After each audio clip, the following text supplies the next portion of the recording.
You're listening to the Warlord Radio Podcast. All right, Warlords, welcome back to Warlord Radio. We are very blessed to have, once again, experimental metallures, very badass band, and a great live show. We have Monogamizer back on the Warlord Radio Podcast. That was super aggressive opening. I like really went for it. 3 for 3 this time. That was the WWE intro right there.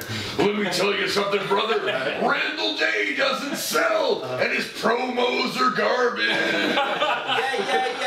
Whatever you say, Puppet Man. I'm sure Craig paid you probably not very much money to say that. You need all the money you can get.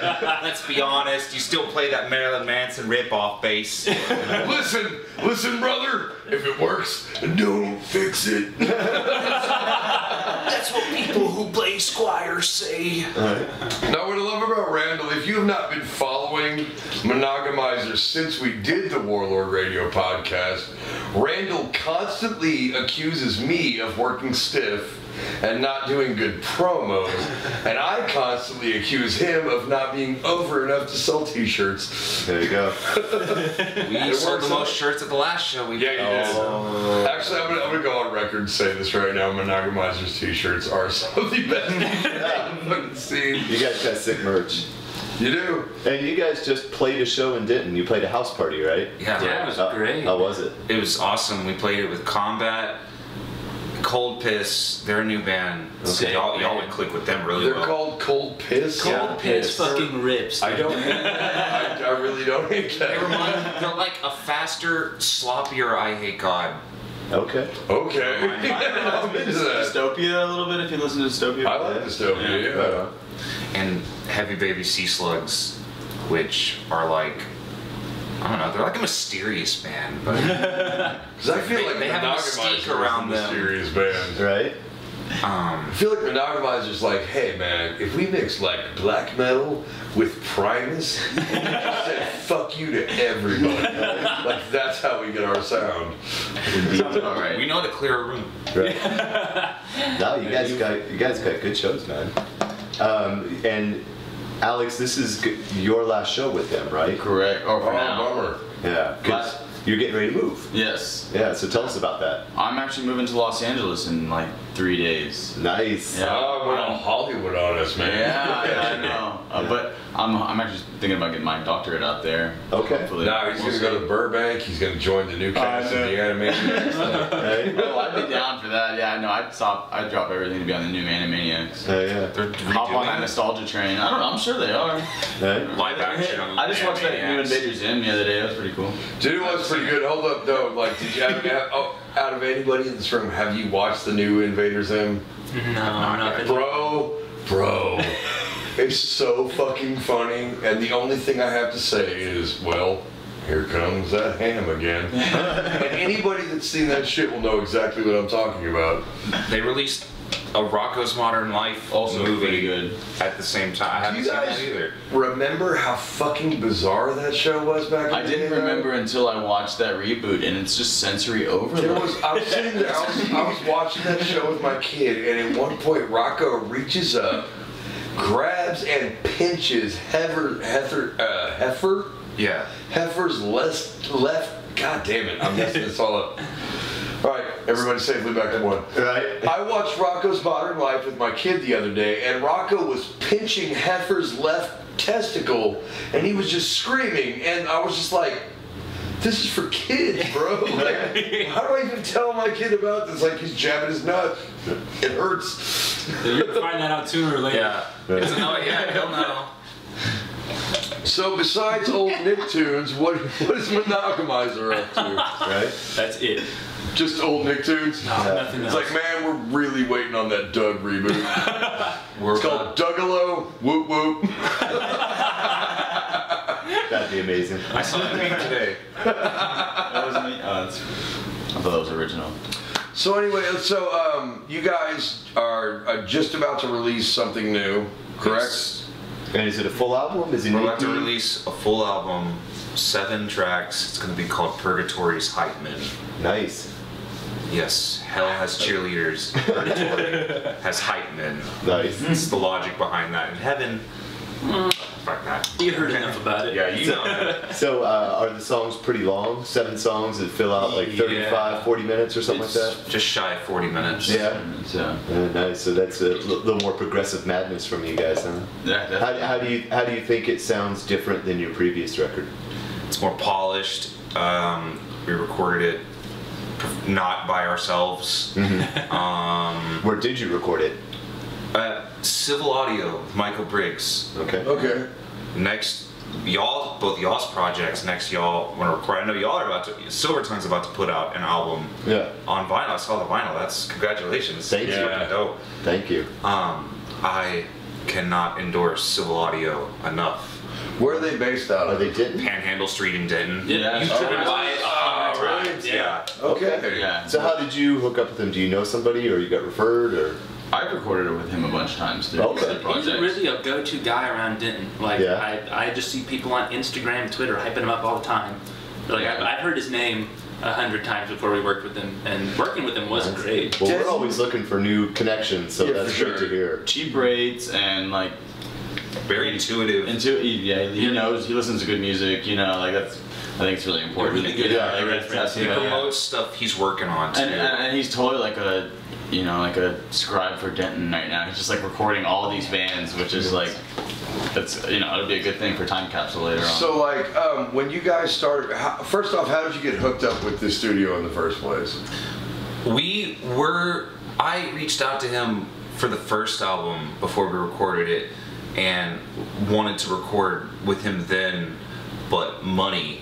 Yeah. No, for sure. So we did that ourselves, but then I just wanted to work with him since then, and I mean, his reputation just grew and grew around town. And finally, with this one, we wanted to we reached out to Irving from Cognizant. Yeah. Because he runs, I think it's called Imperial Mine. Okay. But he was booked up, and Civil Audio is not the second choice, but like it was the second choice, but like not in quality, because I'm very proud of the album that we are about to put out. I am super excited about it because I heard the Monogamizer debut come out like when, because for anybody out there that doesn't actually know this is Monogamizer's second time on this podcast. Yes. We hit him up right after Episode 3! Episode 3, yeah. But you guys were going through some massive lineup changes. Like there was a lot of shit, but then like this lineup has been around for a minute now at this point, and I am really excited to see what you guys came out with, because here's the deal: you follow Randall Day down magical musical rabbit holes, and then he's just like, I'm gonna show you what like Behemoth with Primus sounds like. That's an apt somehow makes description it right work. there. Somehow Yeah. makes it work. It does. You're like, not even just prog. You're like, hey, this is like Jack in the Box Taco Man. Regressive, man. So, Alex, are you gonna keep playing music when you move out to LA? Definitely. I'm actually in a group with my fiance. Right. Duo. We play called Heavy Pulp, Cool. and we're gonna bring that out there. Nice. I am curious, are you still going to try and maybe record a little bit with Monogamizer every now and then, or you know what I mean? We're gonna do a release show. I'm gonna come back and we're gonna do a release show. We're trying to plan some tours right now. I gotta say, like, out of all, and I've heard some really weird avant-garde metal out there. Like, have you ever heard Child Bite?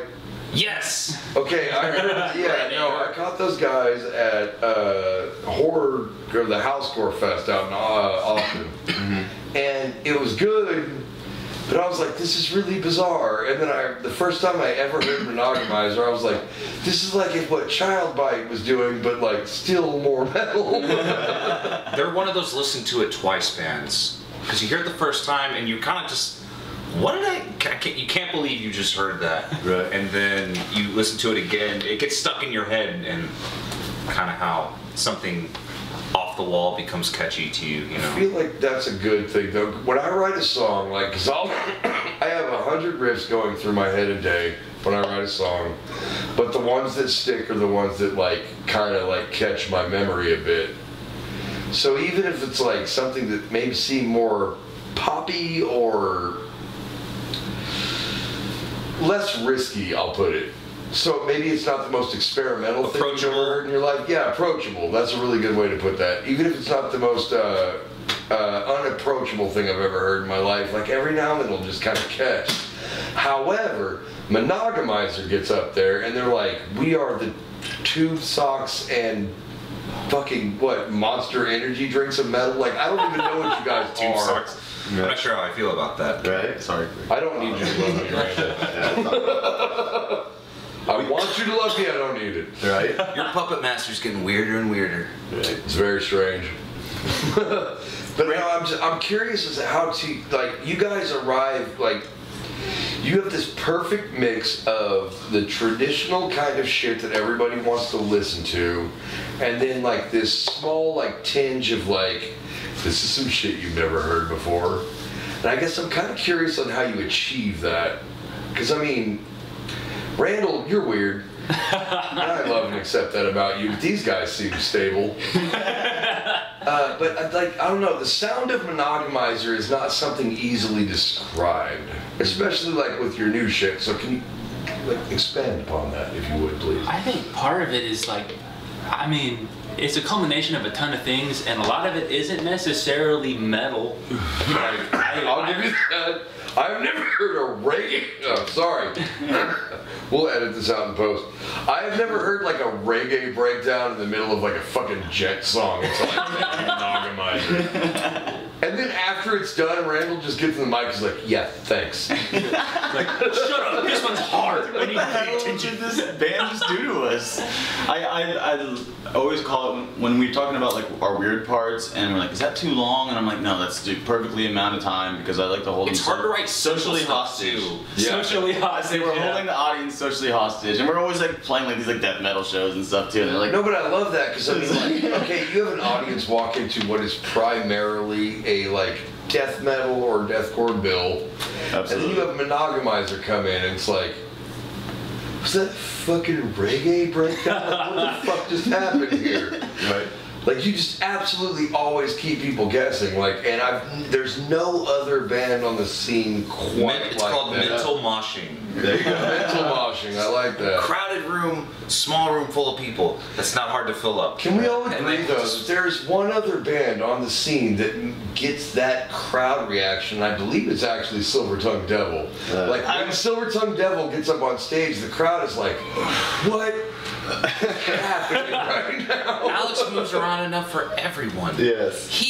I saw him at an Acoustic Devil show like it was gymnastic. Like he was jumping around, playing, and someone's taking a picture and he just ping! Like, all of a sudden he's 6 inches jumping around and he's still going. yeah.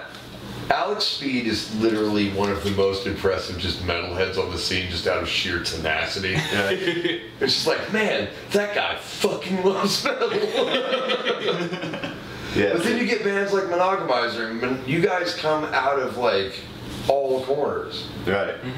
Like there's no way to pigeonhole you guys. Like even the most douchey, sub-genre obsessed dude can't be like, no man, that's not post-symphonic hardcore. Like, I'm like, that's what would happen if like Buckethead and invaded meth together. How do you guys describe it when people ask? You know, when people ask, oh, what's your band sound like or whatever? Like, how do you describe it? Very manic. Yeah, I like to tell people there's if you like metal, there is some part of some Monogamizer song you like. Right. There's like, I feel like it's a really like broad spectromatic thing. That's a very good point. Like, there's a piece you can pick out that is accessible We've to got everyone. almost classic metal riffs occasionally. We've got Yeah. really new like blast beats, speed picking. We've got weird. That's because you're a goddamn animal.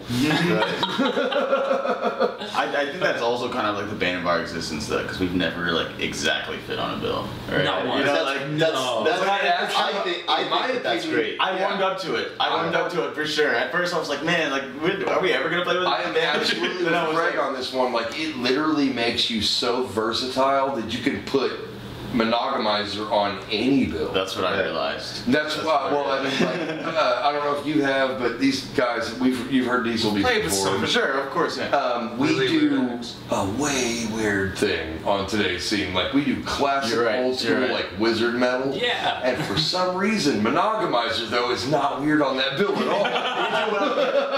Our bands, we do well together, I will say. Oh, those are some of my favorite shows. Yeah. Just because it's so varied. Well, 'cause you watch like all the pit bulls run in and they get all like pumped up and they're ready to go, and then Monogamizer plays and they're like, okay. And then Diesel Beast goes on and they're like, Scratching Are their we- heads. barbarians now? Like, what the fuck's going on here? But it works out, and then if you throw Silver Tongue Devil on the bill, you have a giant spear and somebody just like screaming profanity.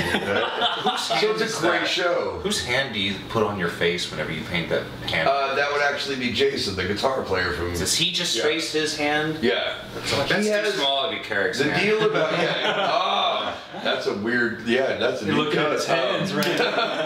My Face make hands, matters. Yeah. You're on a stage. My hands are significantly bigger than Jason's, so when we do the Urukai makeup and I do my hand, it like covers half my face. Yeah. But Jason has very dainty, very lovely Very hands. fast. I have very so much curly. affection for. Right? But they make a better design on my face. But yeah, if I'm wearing white war paint, it's typically Jason's hand, because I don't want Wyatt touching me with one of his hands. I don't know which one. Right. That's not the one I want him touching me with. Right? Fair. Yeah. Diesel Beast is a strange band. And now we got Ziggy whipping us in the face with his dreadlocks. It's all messed up. Right? You should tie knives to the end of his hair. I would if it wouldn't just completely fuck me up every show. Right? Awesome. It would look dope with blades It's in a his battle hair. every show. Have you gotten a black eye yet from one of the dreads? Like, yeah. No, but he broke my D string on my bass. Ziggy whipped his hair around, slapped it right in the fucking like knuckle, right up in the bridge, and popped my fucking D string with his dreadlock. Ouch. And what was lucky is we have this song called 1000 Bloody Nights that sounds way more impressive than it actually is. 1,000 bloody nights. Of sword and flame. Thank you for knowing that part. But when, so I had to like transpose the whole shit down because he snapped my string mid-song Right. with his hair. Right? And That's always fun, shifting on the Yeah. fly. Yeah, no, it's always very strange. But I'm like, man, I don't even really know how to transpose. I'm pretty sure the whole reason I know how to play metal is because I'm autistic. Like, How would you guys pull that off with your crazy songs? Like That song- popping a string. That or string's something? gone, play what I can, and now I'm a vocalist. well, you do 5 strings, correct? Yes. Yes. See, because most of the metalheads on the scene are 1 string better than me, at least. But man, the influences that you employ are so all over the fucking place. And as a bass player, I understand, like, I really appreciate all the different shit you throw into it. But at the same time, like, you can go from, like, this is inspired by Jocko to just like, this is Abbott fucking you in the ass with his fist. And it's just like, you do it so seamlessly, it's very impressive. You know what blew me away is when I finally saw Steve DiGiorno play, because you know he was in Testament, he was Yep. deaf, and like legendary bass player. Believe it And or not, he with played for 3 Peter strings. Gabriel. Huh. Yeah. Really? He played for Peter Gabriel. It was like a fucking small stretch, like 2 months. Man, and what he I just did wish is he he kept played that this like string weird. and just played 3. Like, that's. I couldn't believe like it watching this shouldn't, but it dude weirds me out. just shredding on 3 strings. If you will remember, Peter Gabriel had this weird dude on bass named Tony Levin. Tony Levin, yeah. And Tony Levin played a 4-string headless like stick. Chapman stick. Yeah, Chapman exactly. stick, yeah. And so they completely destroyed this guy's bass during a Peter Gabriel set. So they called Tony Levin in to come and play it on his weird stick bass, and he did. And it was good, but it was strange, bro. It was like, what would happen if Zappa Yeah. just like fuck with Satan heavy? That's actually, I think about our stuff like when I'm thinking about writing it, speaking of Tony Levin, I'm like, what if King Crimson went to hell? Oh, It's yes. like, it's kind of how I approach a lot of the drums, is like, it's almost like the riffs are like rock sometimes, but you just get really weird with it. And again, Warlords, I don't remember if you haven't heard it, go back and listen to the first Monogamizer interview because it was different. But like, we established in that interview that you do not play typical metal drums. Right. Like you throw so much wild shit in there. Like you've got your blast beats and shit, but I'm hearing like jazz control in your arms. I'm hearing like straight psychobilly on the rim sometimes. Like you do the weirdest shit on drums, and I guess you kind of have to, right? Well, so it's weirdly like a consequence of totally copping out and never learning double bass. Straight up. Like That's so honest, man. I cannot do it. And You're on the metal podcast like, I can't do what you guys do at all. Bot one didn't even, like, 2 weeks in, I was like, this isn't instantly working. I'm just not happening, right? And so I try, like, half of it's almost compensation, like making up for what you would hear in your feet in the hands instead. Yeah. Which is where, like, a lot of the fast ride bell stuff comes from. Like, the rhythms are the same, it's just on a different piece of your drum kit. No, and I very much don't want to imply that you do not kill the drum sounds for Monogamizer. I very much don't want to imply that, but I No, will. it's implied. Right? All right, you go. Tell us your I will say, do your best. No, no, I'm not kidding though. Like, we've talked about you guys even when you're not on the show. We always talk about how like Monogamizer's different. Nice. Like, those boys are special. you guys are not just sound, right? Like, but it's a compilation of everything you got, everything that you guys do. Like Randall's bass style is amazingly eclectic. Guitar bass. Guitar, exactly. No, I have also been confused. Accused. I've been accused of playing lead bass by guitar players, and fuck them, quite frankly. Is that bad thing? Yeah. No, it's not. It needs to happen what the fuck I do. But yeah, like Randall, the rhythm section of Monogamizer works so seamlessly and so fluidly that it gives your lead instrument just like room to just do whatever the fuck he wants. And so it just always comes out sounding so nuts. Like it sounds experimental even if I can follow the track of what you guys are doing. It's like, that's weird. Nobody else would play a fucking diminished ninth there. Like, that's fucking strange. To me, these songs are just as catchy as any other song. They really are, That was just the next best part I could think of. Right. What in all the left turns we take in our music.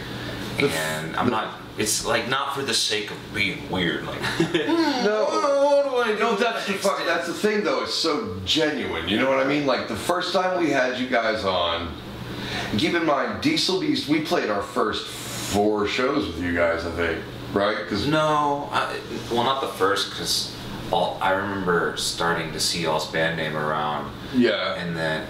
But we started playing early on. When did y'all start playing shows? 2007. No, my bad completely. No. 2013. Okay. Randall Yeah. had long hair. I was, No. dude, I had great, glorious hair. Dude, you don't even know. My hair floated in the wind. An eagle would land on my shoulder, and my shirt would just fly open. I was fucking gorgeous, bro. Now I it's just saw like you play at Banter Yes. one time, and the world needs to know. I used to be beautiful. The world needs to You know. still are. You sound You still are. checked with 46 and 2. I did. Because, okay, now, as a bass player, okay, here's the deal. It's the first thing every bass player. Here's the tool. Here's the tool. Oh my God, that was a Freudian slip. No, the deal is depending on when you're listening to this, Tool has put out a new album, and they are everywhere. And I do not want people getting the wrong idea. I actually don't like Tool very much. I think that they should be called Drop D the Band. I think that their drummer should just be called Rototoms. You got some tricks. But 46 and 2 is an amazing bass lick. It will always be an amazing bass lick. And then but I feel like if you play Tool during your sound check, it kind of makes you one. And so maybe I was a Tool that night, but I feel like I pulled it off. I sold it. There you go. That reminds me of one time at Reno's, we played with Space Ape. Good band, by the way. Shout out to Space And Ape. didn't draw anyone. Like it's one of those shows where all the bands played all the other bands. Yeah. And at the time, like we had just gone to Tulsa to play a Halloween System of a Down set. Okay. And so we play at Reno's and we play our whole normal set. Nothing. Just to the sound guy. He likes us. That's good. Okay. Right. I like him enough to, Yeah. play a set for him. Do you have any requests, Mr. Sound Guy? But we would always throw in Yeah, man, shimmy. play Mustang Sally. We would throw in shimmy and science, and then like we played those songs, and then all of a sudden, like people, 20 bikers just immediately appeared. and then they all watched for those two songs. Yeah, like the other bands and like their friends or whatever, and then we play our normal stuff and like clear. Everybody goes, right? And it was so immediate. It's very strange how that works out sometimes. No. I have a confession to make, guys. Uh-oh. This is the most unmetal thing I've ever said, but I'm about to follow it up with a very metal thing that I accidentally did. So, as of tonight, we confirmed this show tonight. Diesel Beast is playing Six Flags Frightmare Weekend. However, I worked security at Rubber Gloves, and we had the Riverboat Gamblers in the other night. And anybody local knows that the Riverboat Gamblers pit is fucking nuts. And I was working security for said pit. So at some point, after like almost losing my shirt, getting hit in the face 9 times, and like being completely covered in sweat, some dude jumps out of the mosh pit and then headbutts me in the mouth with the back of his head. So I am now at a point where for the next couple of days I'm just like spitting blood sometimes, right? So Jason hands me the Six Flags contract that we're supposed to sign, and I sneeze, and I accidentally spit blood all over the fucking Six Flags contract. And I feel like I did that for our entire scene. Did you do your initials on the contract? I did actually put my initials in the contract in blood. There you go. Because it's Six Flags and they told us we couldn't sell our shirts. They said you can't? We can't. They think the Necronomicon symbol we use is satanic, and they are very, very wrong. So because I could come up with Do way your more research, satanic Six Flags. symbols than Do that. your research, read a book. So you can't get a song about out our with you, shirts. is what you're saying. What? I'd like to know what they think about our shirts. Like, I'd like to just be a fly on the wall in a meeting. Just Right. like I know they wouldn't have let us sell merch if we ever played there. You have a couple of pieces of merch that would probably work, like the Monogamizer crumbling design, which is great. I feel like your all's merch and just sound and everything together is highbrow enough that it would just fly over their heads. I agree. Like I don't think that they would get it, and they would just be like, "Oh, it's okay." I feel like, yeah, you guys are there for like the metalheads in the audience that are like, I also like Jethro Tull.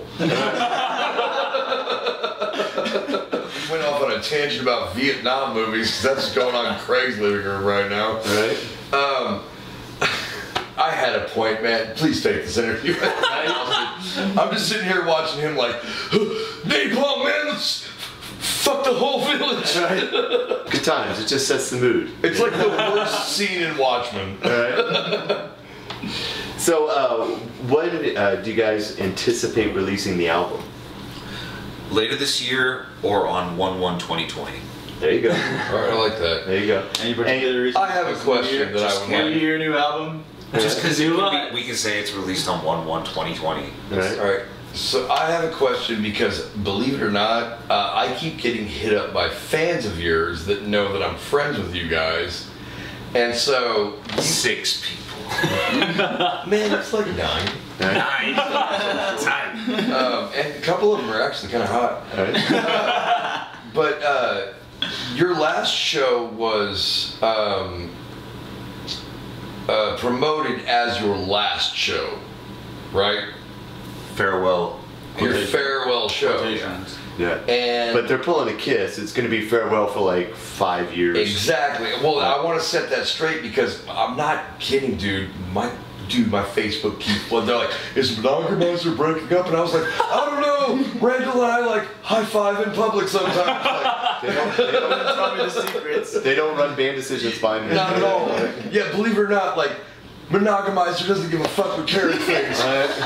But I would like to set the record straight here because a lot of our listeners follow you guys, and so like you're going on a small hiatus, but it's not like gone forever.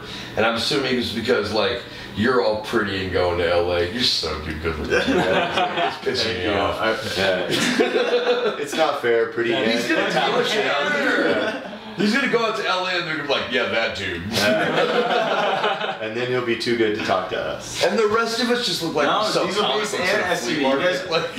You guys come out to LA? Hell yeah. We have to go through his handler. Right. Yeah, no, I don't talk to Randall. He's like, talk to my people. I don't talk to Randall directly, I know. I'm gonna tell you this right now. I've known you so long. I'm not talking to your people. Yeah. I'm gonna email you straight up and be like, if you don't put me on the show, Yeah. I'm gonna start sending you pictures of my balls. Yeah. And then I'm spamming you the nuts until you put me on the show, man. And I'm gonna warn you about this. One of them's partially ascended. It's not a great scene. He's just gonna intentionally not answer and just collect a bank of What you don't know is I'll I'll just just see see what what happens. Testicles. I'm gonna collect these balls. It's gonna be t-shirt art. Well, if it's a guarantee. So I guess my question for you is you're going out to LA, you're gonna start this like whole new chapter of things, but like is there still a soft spot for some Monogamizers? Of course. Some DFW metal scene? We're about to release this album, and Yeah. I want to keep going. We're talking about going to Japan this. That would Talking be great, about it. man. We'll Yeah. see how far we get. Yeah. You guys would That'd be actually amazing. do so fucking well in Japan because you're. So many people boast avant-garde metal, and then you listen to them, you're like, this is just Carcass. That's a mayhem, The album art is just Yeah. different. But like, when I listen to Monogamizer, I'm like, all right, here comes the breakdown. That's reggae.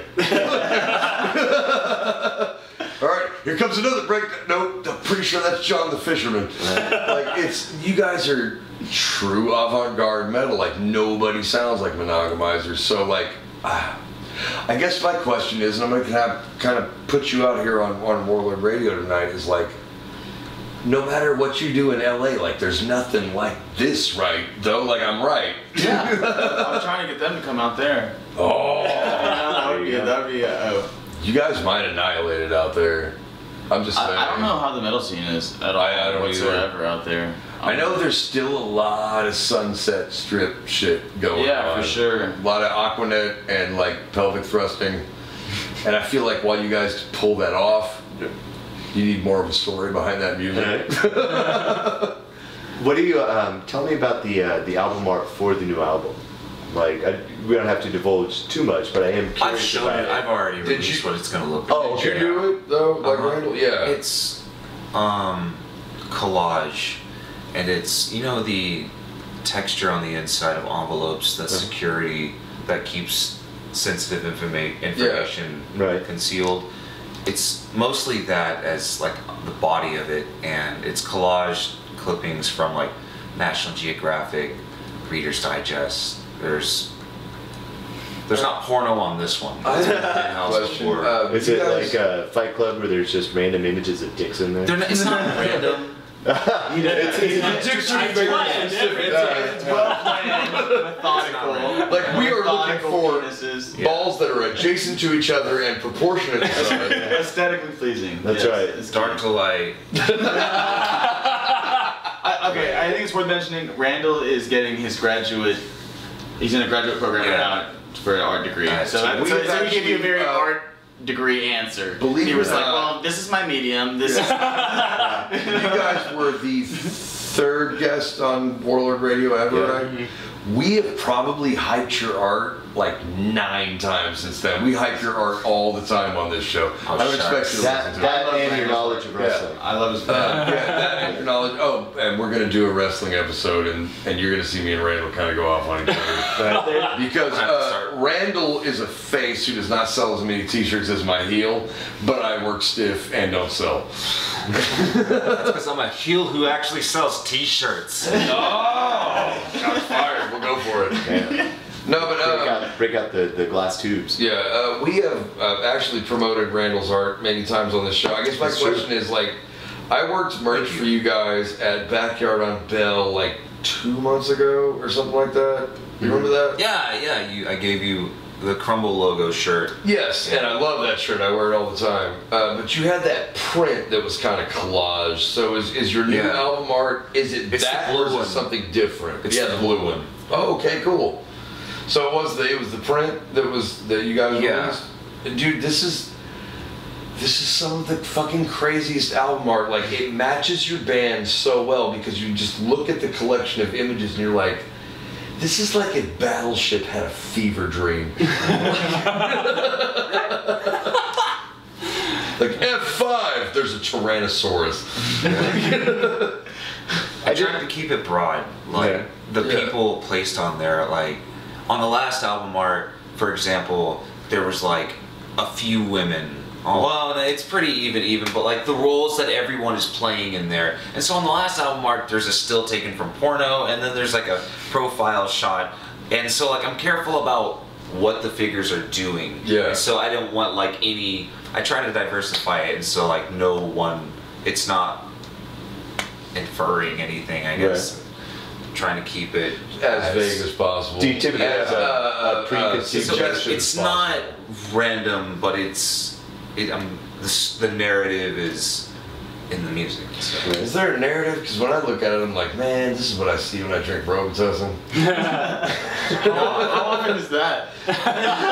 By the way, more often than I'm comfortable with divulging on this show. Like, but yeah, no, it's.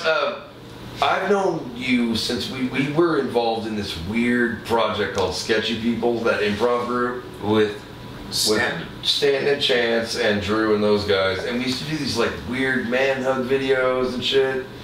And that's where I met Randall. And then, but during that time, I got to see Randall's art while he worked on it in the garage. I was like, hey, this guy's really good. What we did in there on camera was really fucking weird. And so it kind of gave me like a good idea of like what you're capable of, I guess. Yeah. And I just, you personify me being uncomfortable in your living room and being impressed by your art in the garage so very well. That's my compliment I'm paying you. I think I remember that filming. It was so bizarre, dude. Well, I'm in it. Like, there's one part. Oh yeah, no, we did the moshing part. We did the moshing part, and then and we the did stolen handshake, and then the beards. Oh, where we just all smashed beards together, and that was awkward, man. It wasn't as funny as you would think it would be, but it was like, this is strange. Why are they doing it in their living? Oh, I don't know. Like by the 9th one, it's like. Yeah. You just accept it, they're in the living room. I think it's so weird that you and I have developed this like metal friendship over like almost a decade now, but we met doing weird beard videos for the sketch comedy troupe. There you go. I didn't know that. I didn't know that was the first time we met. I think it was, because you still had long hair in the beard.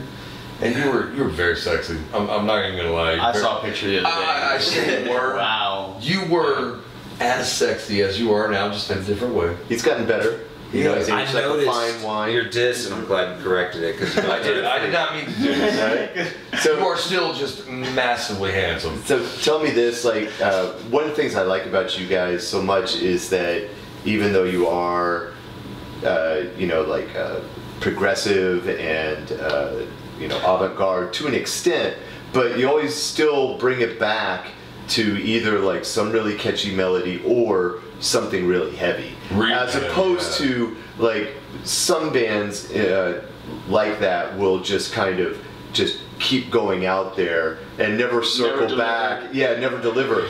But you guys do. You do deliver. And you guys have some really heavy parts. So what are some of the bands, not necessarily that even like inspire you, but like what are some of your favorite heavy bands? Like if you're going to listen to something heavy, what are you jamming to?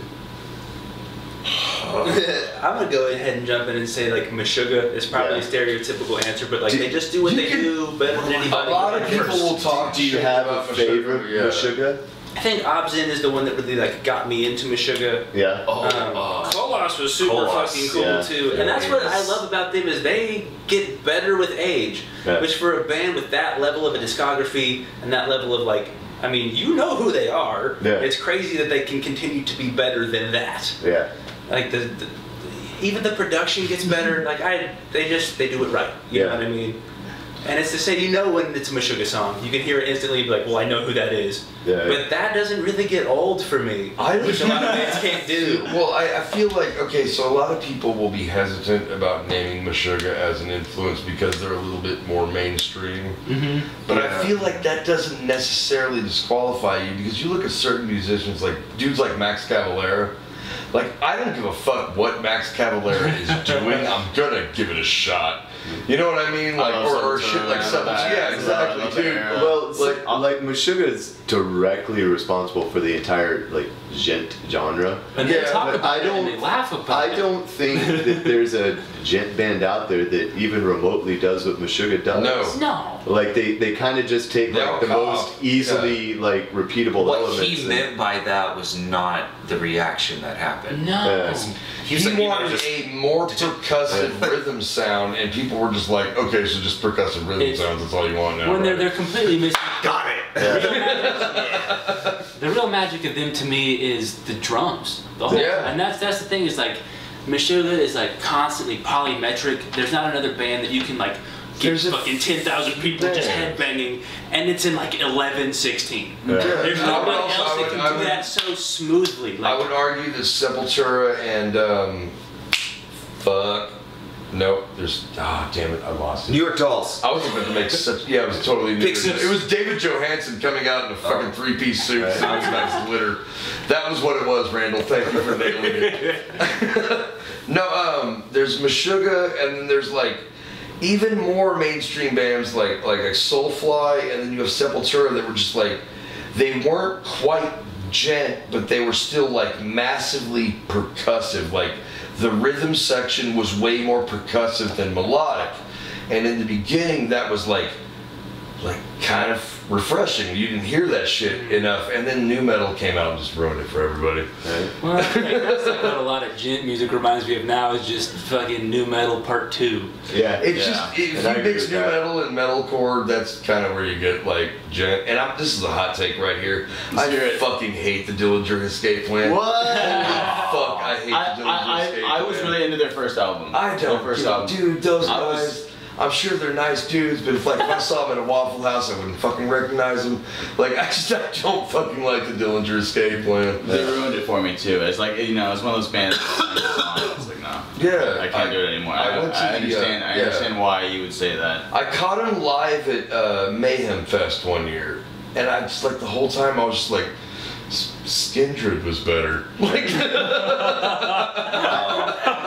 they were better. That was a better show. I appreciate the energy that they put out. Yeah. But I have just a hard time getting into that kind of like that spaz core where there's no melody anywhere, and it's like over-consciously like quasi-jazzy but not, and I mean I can't get into it, because for me, when I listen to a band, the two things I always lock into first are riffs and vocals. Yeah. And you know, I got a wide range of what I'll like within riffs and vocals, but if you don't have riffs and vocals that I can attune to, whether they be like a really good like singing voice or like really nice like discernible gutturals and stuff like that, because like really like even for me like the gurgling gutturals, I can't stand it. Like, I love enunciation. I love it when someone can have that deep voice, but still understand what they're going after. That is the exact element that makes a Monomarth so good. And Monomarth has strong-ass riffs, and even though it's guttural, you can understand every fucking thing Johan Hegg says. Yeah. And no matter how corny or cheeseball or how, like, fucking Viking, it's still, like, you're like, yeah, I'm there with you, dude, we're gonna raid some shit. Well, it breaks my heart that Michael from Opeth doesn't like to do harsh vocals anymore. Yeah, because he was literally one of the best ever. Like he like his gutturals, and then especially like on Bloodbath and stuff like that, are so clear and precise that it's just like, man, he fucking nailed that. It's like he has a pedal for it. But those are the things I turn into, and so like when bands like just completely avoid that. Dillinger throws it in your face. I'm like, they can do that stuff, but it's just like at every chance they would. Nope. Yeah. And I don't know. It's kind of like getting fluid with the chaos. Is I guess how you.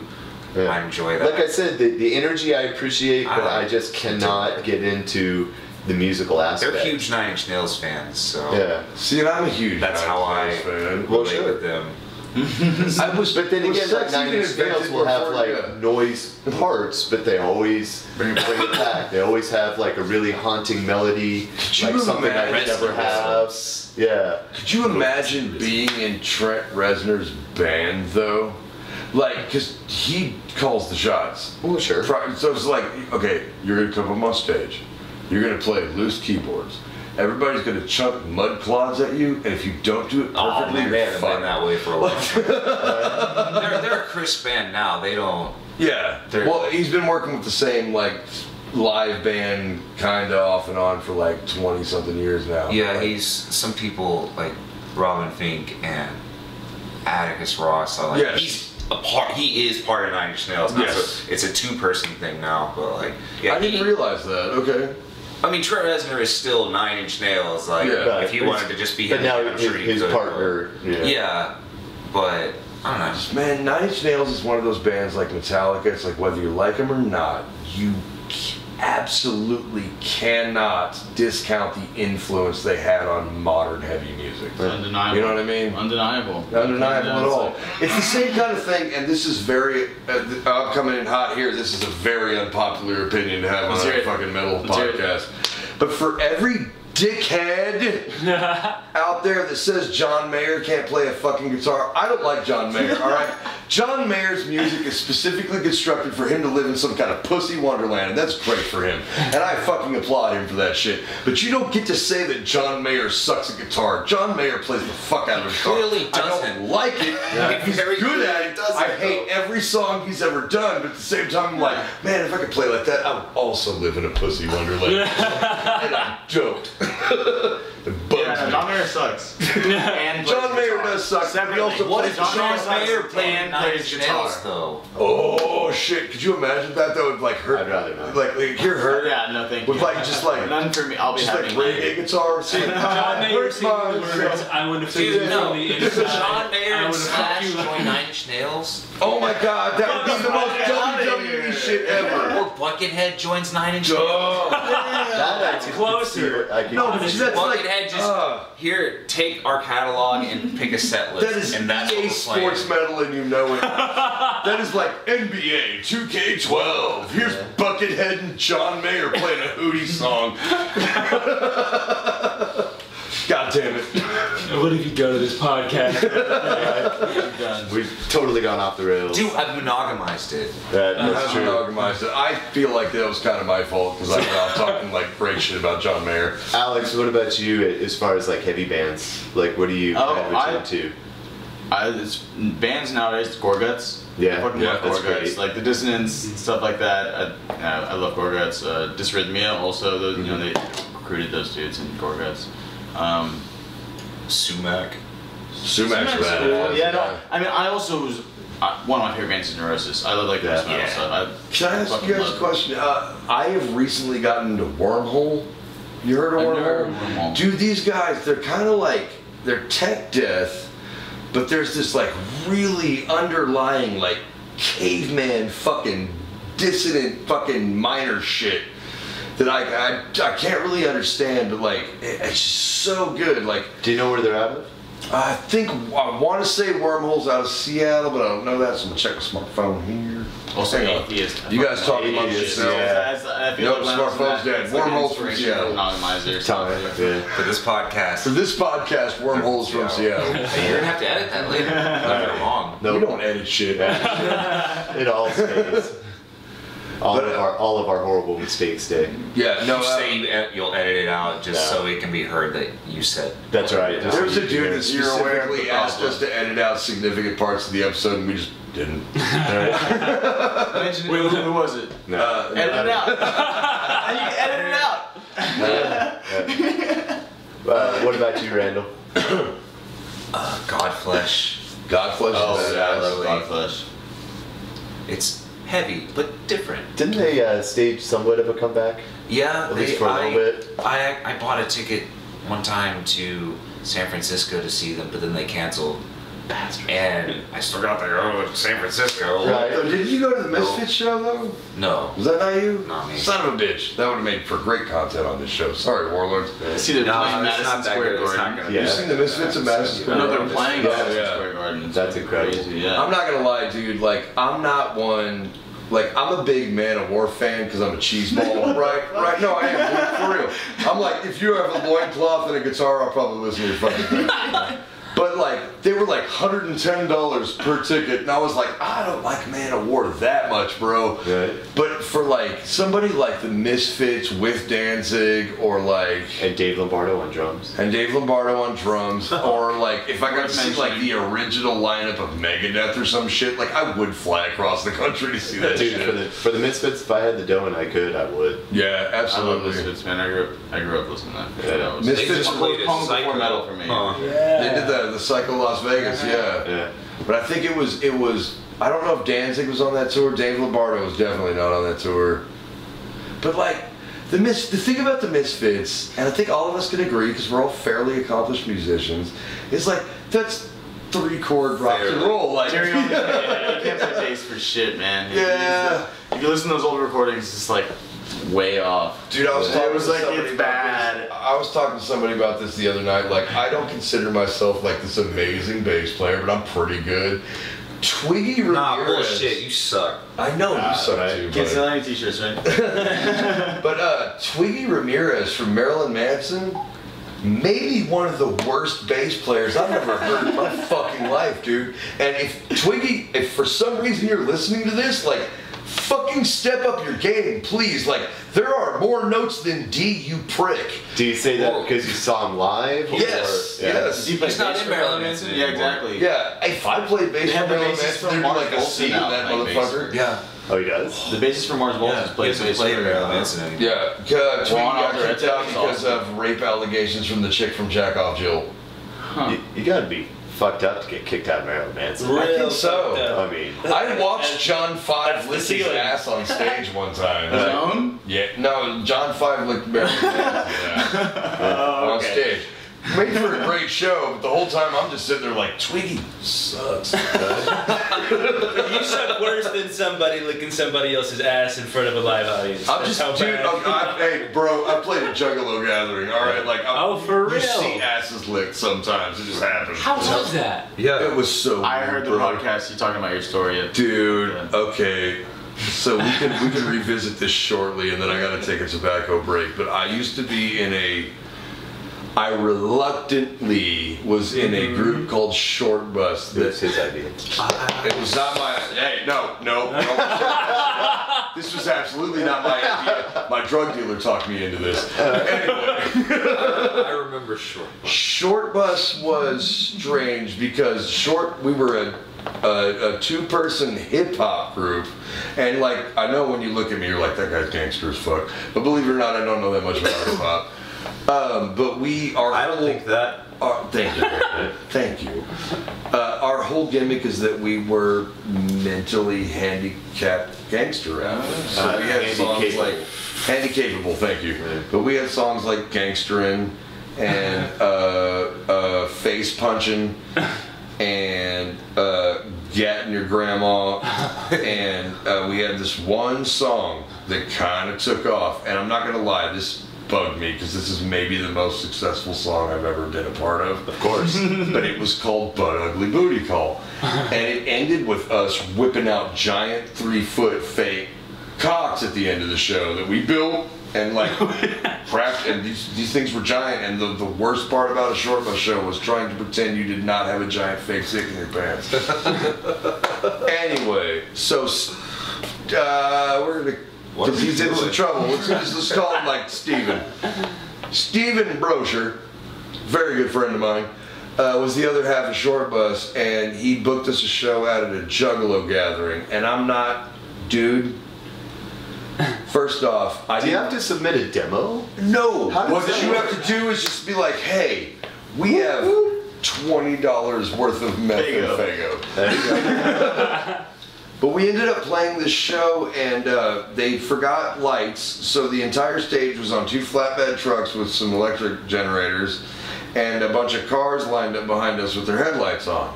Played a great show. Some juggalette grabbed my fake dick, and I couldn't move for a minute, so that got weird. But at one point, I'm rapping, and I'm not good at rapping, but I was full on, like, in my poetic, like, you're fun. This is my soul, man. Pouring out my soul on this juggalo stand. And then I look over and like this fucking Toyota Tercel, and I'm like, there's 7 people fucking in that Tercel, and it just totally threw me off my fucking game. It was so bad. And they were all wearing face paint, and there were like bottles of Faygo and Powerade floating around in there. It was very wild. Nice. I recommend any band that ever gets the chance to play a Juggalo gathering, just do it. Right. Just do it, man. Like, what else are you doing? Like, you're not doing anything weirder than that. I think Monogamizer might fit in. Monogamizer would kill it at a Juggalo gathering. Are you fucking kidding? Listen to this. Buy a shirt. My favorite thing I've ever heard Randall say on stage is like they played a great song, nailed it, everybody claps, and Randall's like, yeah, thanks. That's the funniest shit I ever heard. I fucking died. He's like, you're lucky to hear us. Randall has the best stage banter. That is great. It's so great. I was impressed. There's so much ire. Yeah. So on the break, we're going to play one of your new songs. Tell us what we're going to listen to first. It's called Corpse in the Hole. Not last time when you told us you were doing Religious Fervor, you fucking like snarled it out. So I'm gonna need you to do that one more time for us, please. No, you're gonna have to wait till after break. Stay tuned.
Monogamizer. Hey, I'm Randall. That's Warlord Radio Podcast. Thank you for tuning in to Alex. Where was that? That was at Backyard on Bell. I'm not gonna lie, dude. The crowd deserved it, didn't they? Little bit of candid, like behind the scenes shit. I was having a very rough night that night, and then Randall just randomly called me. He's like, "Hey man, we'll pay you money and give you a T-shirt to run our merch booth." And I was like, "I don't even want money. I just want a T-shirt." And then I sat there and I didn't drink all night long, but every time Randall hit the mic, he was like, "Yeah, thanks." Right? Hey. Word Monogamizer, you're welcome. Like, it was the fucking greatest show I've ever seen, dude. It was so good. That was a great show. We played on the inside because we played an acoustic set, and that was the first time That's the we same played show where I saw with Alex Lament. like make that Yeah. popping up. Also, like, when you're playing at Backyard on Bell in Denton, like, if you're outside, you have to compete with the train. And, like, that train will just, like, you'll be right there. But when you're inside, for some reason, it's so well insulated, you can barely hear that train. Oh yeah, it never bothered me. And so it was like drizzling a bit that night, and everybody got moved inside, and it was a great show. And then like 2 weeks later, I played a show outside, and I was like, "This sucks." You just have to play in the key of the train. That's right. Shit, hope a train comes. I think we need it for that part. That's an A. So, I asked you before the break to please scream the name of that song in your guttural voice, because you have one of the most immaculate guttural voices the on name the of scene. what song? Fuck. And song. Just scream one. Just Corpse. ah! God damn. Ah! You may know us by some hits such as Ah! and. I love you. Do you get to Do you get to make a complete ass out of me? I retract my question, you did. Yeah! You get no McGree. Ah! God damn it, Randall. There it is. What was the motivation behind those lyrics? Yeah. I'm curious. The ones you I'm just just kidding. screamed right now. Agony. No.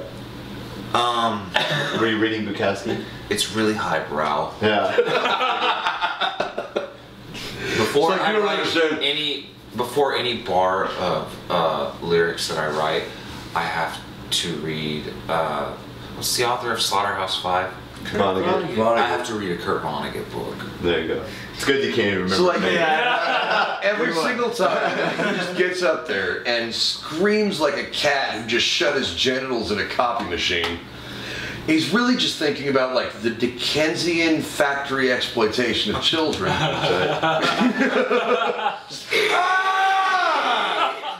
Think about all those kids making all those shoes. Oh, it's so nasty though. Did everybody at home hear that? I want everybody to shut up. Do it one more time, please. It's so nasty, dude. Nobody else on the scene gets it like quite that bad. No. You sound like a porta potty getting knocked over by a bobcat. I love sound checking with like, I need one of the toddler toys that you pull the string. The cow says, Right. and I want to rig one up, and the cow says. That's the start of a Soundgarden song. Dude, I need to put that in a gallery.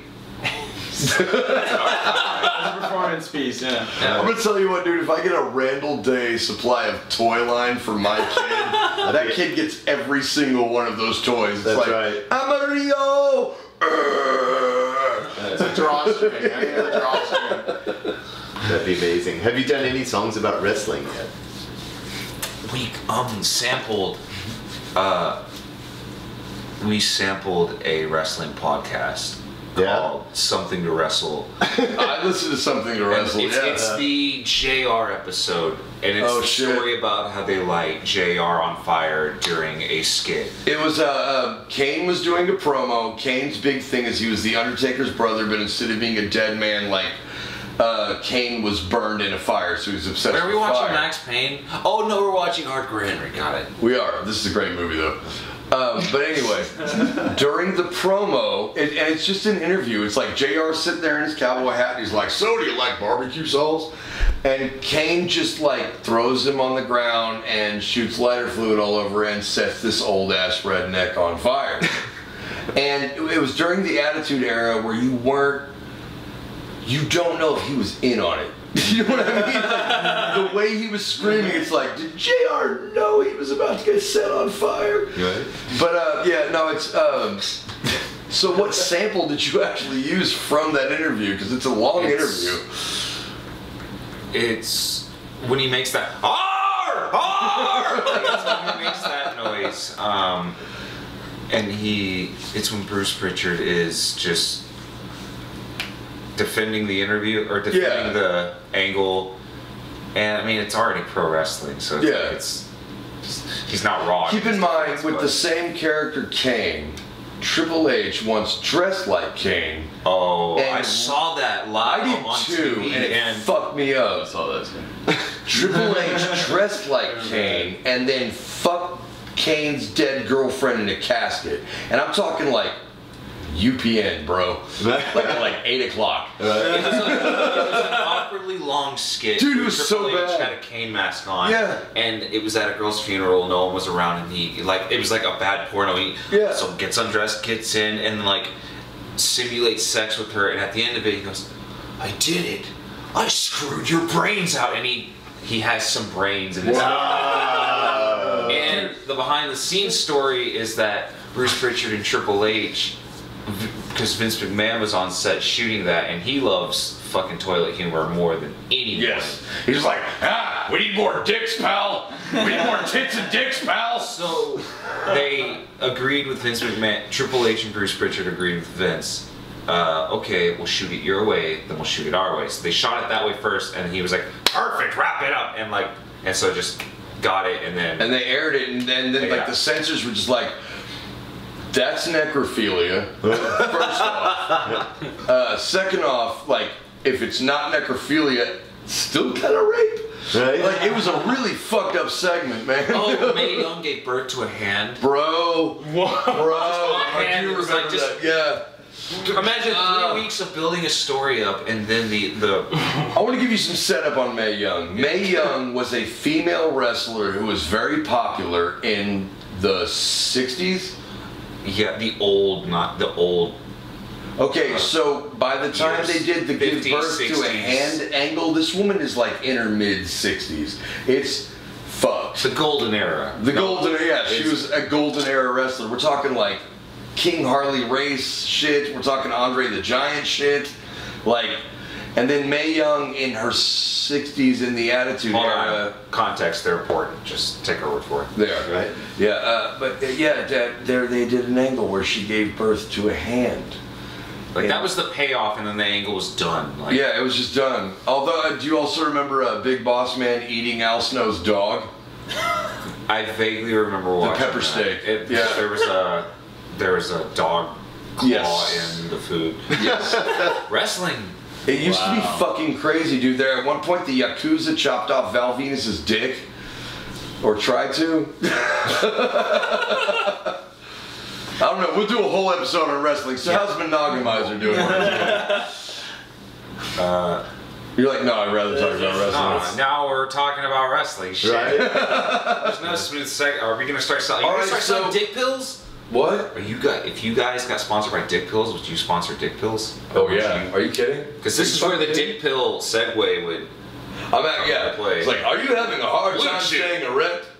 Does your girl not do it for you anymore? Well, hot crackers, do we have a solution for you?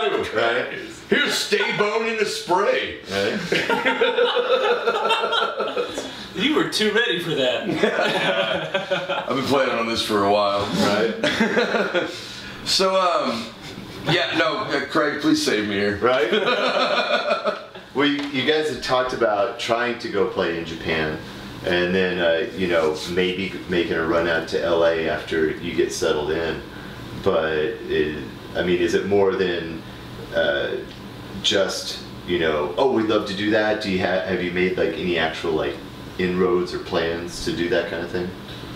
We've toyed with the idea of Japan once before, and like Randall and I are both in school at this point, so like lining this up is going to be dependent on.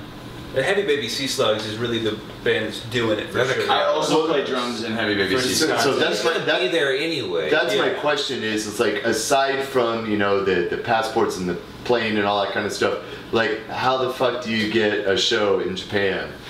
Okay, so Yeah, no, that's a very good question. so Heavy Baby Sea Slugs. Is there a club I could call and just be like, hey, we'd love to, you know. Like, hey, They love metal. I will preface this with Japan loves metal, and they love American metal. So I feel like even just like emailing somebody, and you might have a chance. I feel like. Yeah. I mean, because Japan's also backlined everything. You just show up with I was the gonna guitar, ask that. I'm guitar and drums. I mean, you don't have to bring. You only have to bring sticks. That's all you have to bring. Like and they have like really nice equipment at every. It's like a standard of like a Marshall JCM at every venue. So Heavy Baby Sea Slugs is a Denton metal band. They've been a band for like 8 years out here. Yeah. They play a lot of shows, but I've just recently started playing drums for them, and I'm leaving. But they've toured Japan like 4 times or something. So they've done it a bunch. So they have the connects now. Yeah. And now there's like this connection with them and other Japan bands. So they've brought bands from Japan out here. Crazy. You know, and they'll go play over there with them. So this is weird, like Denton, Tokyo connect. That's awesome. That's incredible. weird. I worked security over at the New Rubber Gloves, and I just worked security for Boris. Yeah. And Boris is from Japan, Yeah. and they're really great guys, but like when you travel that kind of length for a show, you tend to go all out. Right. And I mean, the fucking equipment coming out of dude, they They're all like orange. 12 orange Yeah. cabs. I don't know if you guys know how heavy Zildjian gongs are, but I fucking do. Like, holy shit, it was fucking nuts. It was a great show, but I mean, like, when you start talking about, like, hopping overseas and shit like that, it's a whole different animal of touring. Like, when you're touring around in the States, you load up a van, you do have your your thing. equipment here. Exactly, but man, like, when you go around, like when you start to go abroad, the more and more I'm learning is that like they're like, no, bring a minimalist set and we will provide the rest of what you need on whatever rider you provide or whatever. It's fucking nuts. But You're I mean, better like, off just like renting. Like you're like people just rent equipment. Yeah. Like, it's like so you don't lose it, honestly. Yeah, totally. Yeah. So how long have you guys been planning on like just branching out, really? Well, the first big step we took was him moving to LA. So it's cheaper to fly from LA to Japan. I mean, it's not any. I mean, you still have to fly to LA, duh. Yeah. But even if we can't make that work now, I mean, because I know people up in Seattle, and so we at least have places to sleep and help book shows, connects, like at the 2 American cities, like southernmost that I know. I mean, I don't know anyone more who lives south of LA.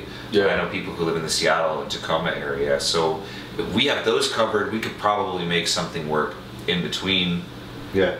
And like, Hopefully, I just it seems like it's such a daunting thing to try to break into that whole scene. Yeah. Like as far as like metal goes and being a weirdo metal band, like I don't know how to sell that to people because like we're like nerds. We need to find the nerds. Like, you know, and they don't check on Facebook. You know, like they're too busy. They're too all busy the old reading Neurosis or like fans, you know. Or, You guys need to just like put out some viral videos on like 4chan or some shit. right? Yeah, I know. I always thought it would be a good idea to book a show, but promote the show with promos like the old school wrestling style. I would absolutely do that with you, And just so you know. I'm surprised we haven't. It's just, it's hard. That's It's like Monogamizer!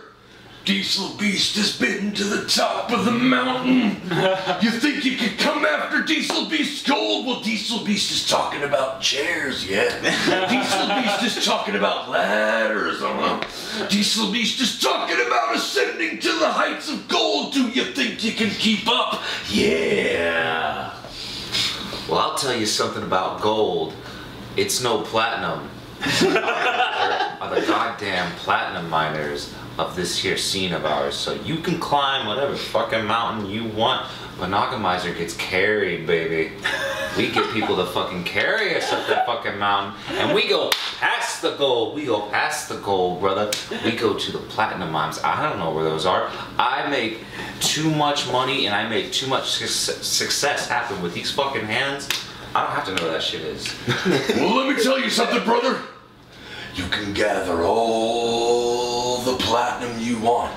And you could put together all the hip-hop producers' chains you want. But gold is what lasts after the Armageddon, brother. Yeah. Gold is what makes this world go round. No, I just lost. I lost the whole fucking thought after that shit.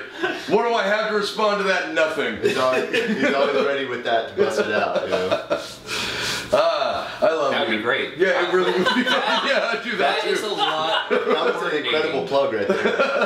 That's a lot of coordinating, and like we would basically have to get all the bands together on a shoot day, and It's hard to Like- get into practice. like in the actual show, hope you play well. All you have to do is be like, hey man, we got like a keg of like Heineken. And we would just have to push the performance that much more. So, and I'm Probably into it. have to actually wrestle at that point. Right? Or at least perform in onesies, you know? Oh man, dude, I'm first off been there. Alright? I'm gonna say this. I went as a full luchador for Halloween one year, and like I'm not dogging people that play in spandex, but I am saying I get it. Like I get it, man. That shit's comfortable as fuck. Like, it's nuts. I can't do it because I'm not David Lee Roth, but Jesus, I get it. So yeah. Anyway, I'll cut a promo with you anytime to promote your Japanese tour. I don't know. I really hope that works out. I really hope we get to do that because it's harder to book than it is. I mean, Well, yeah. than it is to go play, obviously. But I would just love you to come up with this like very intricate speech about why Monogamizer is going to take over the world, why you're sitting on top of the world eating donuts, why you guys have the best riffs of all time, why you're the world champ. That's like, no baby oil, boss. Like I would fucking love to do that.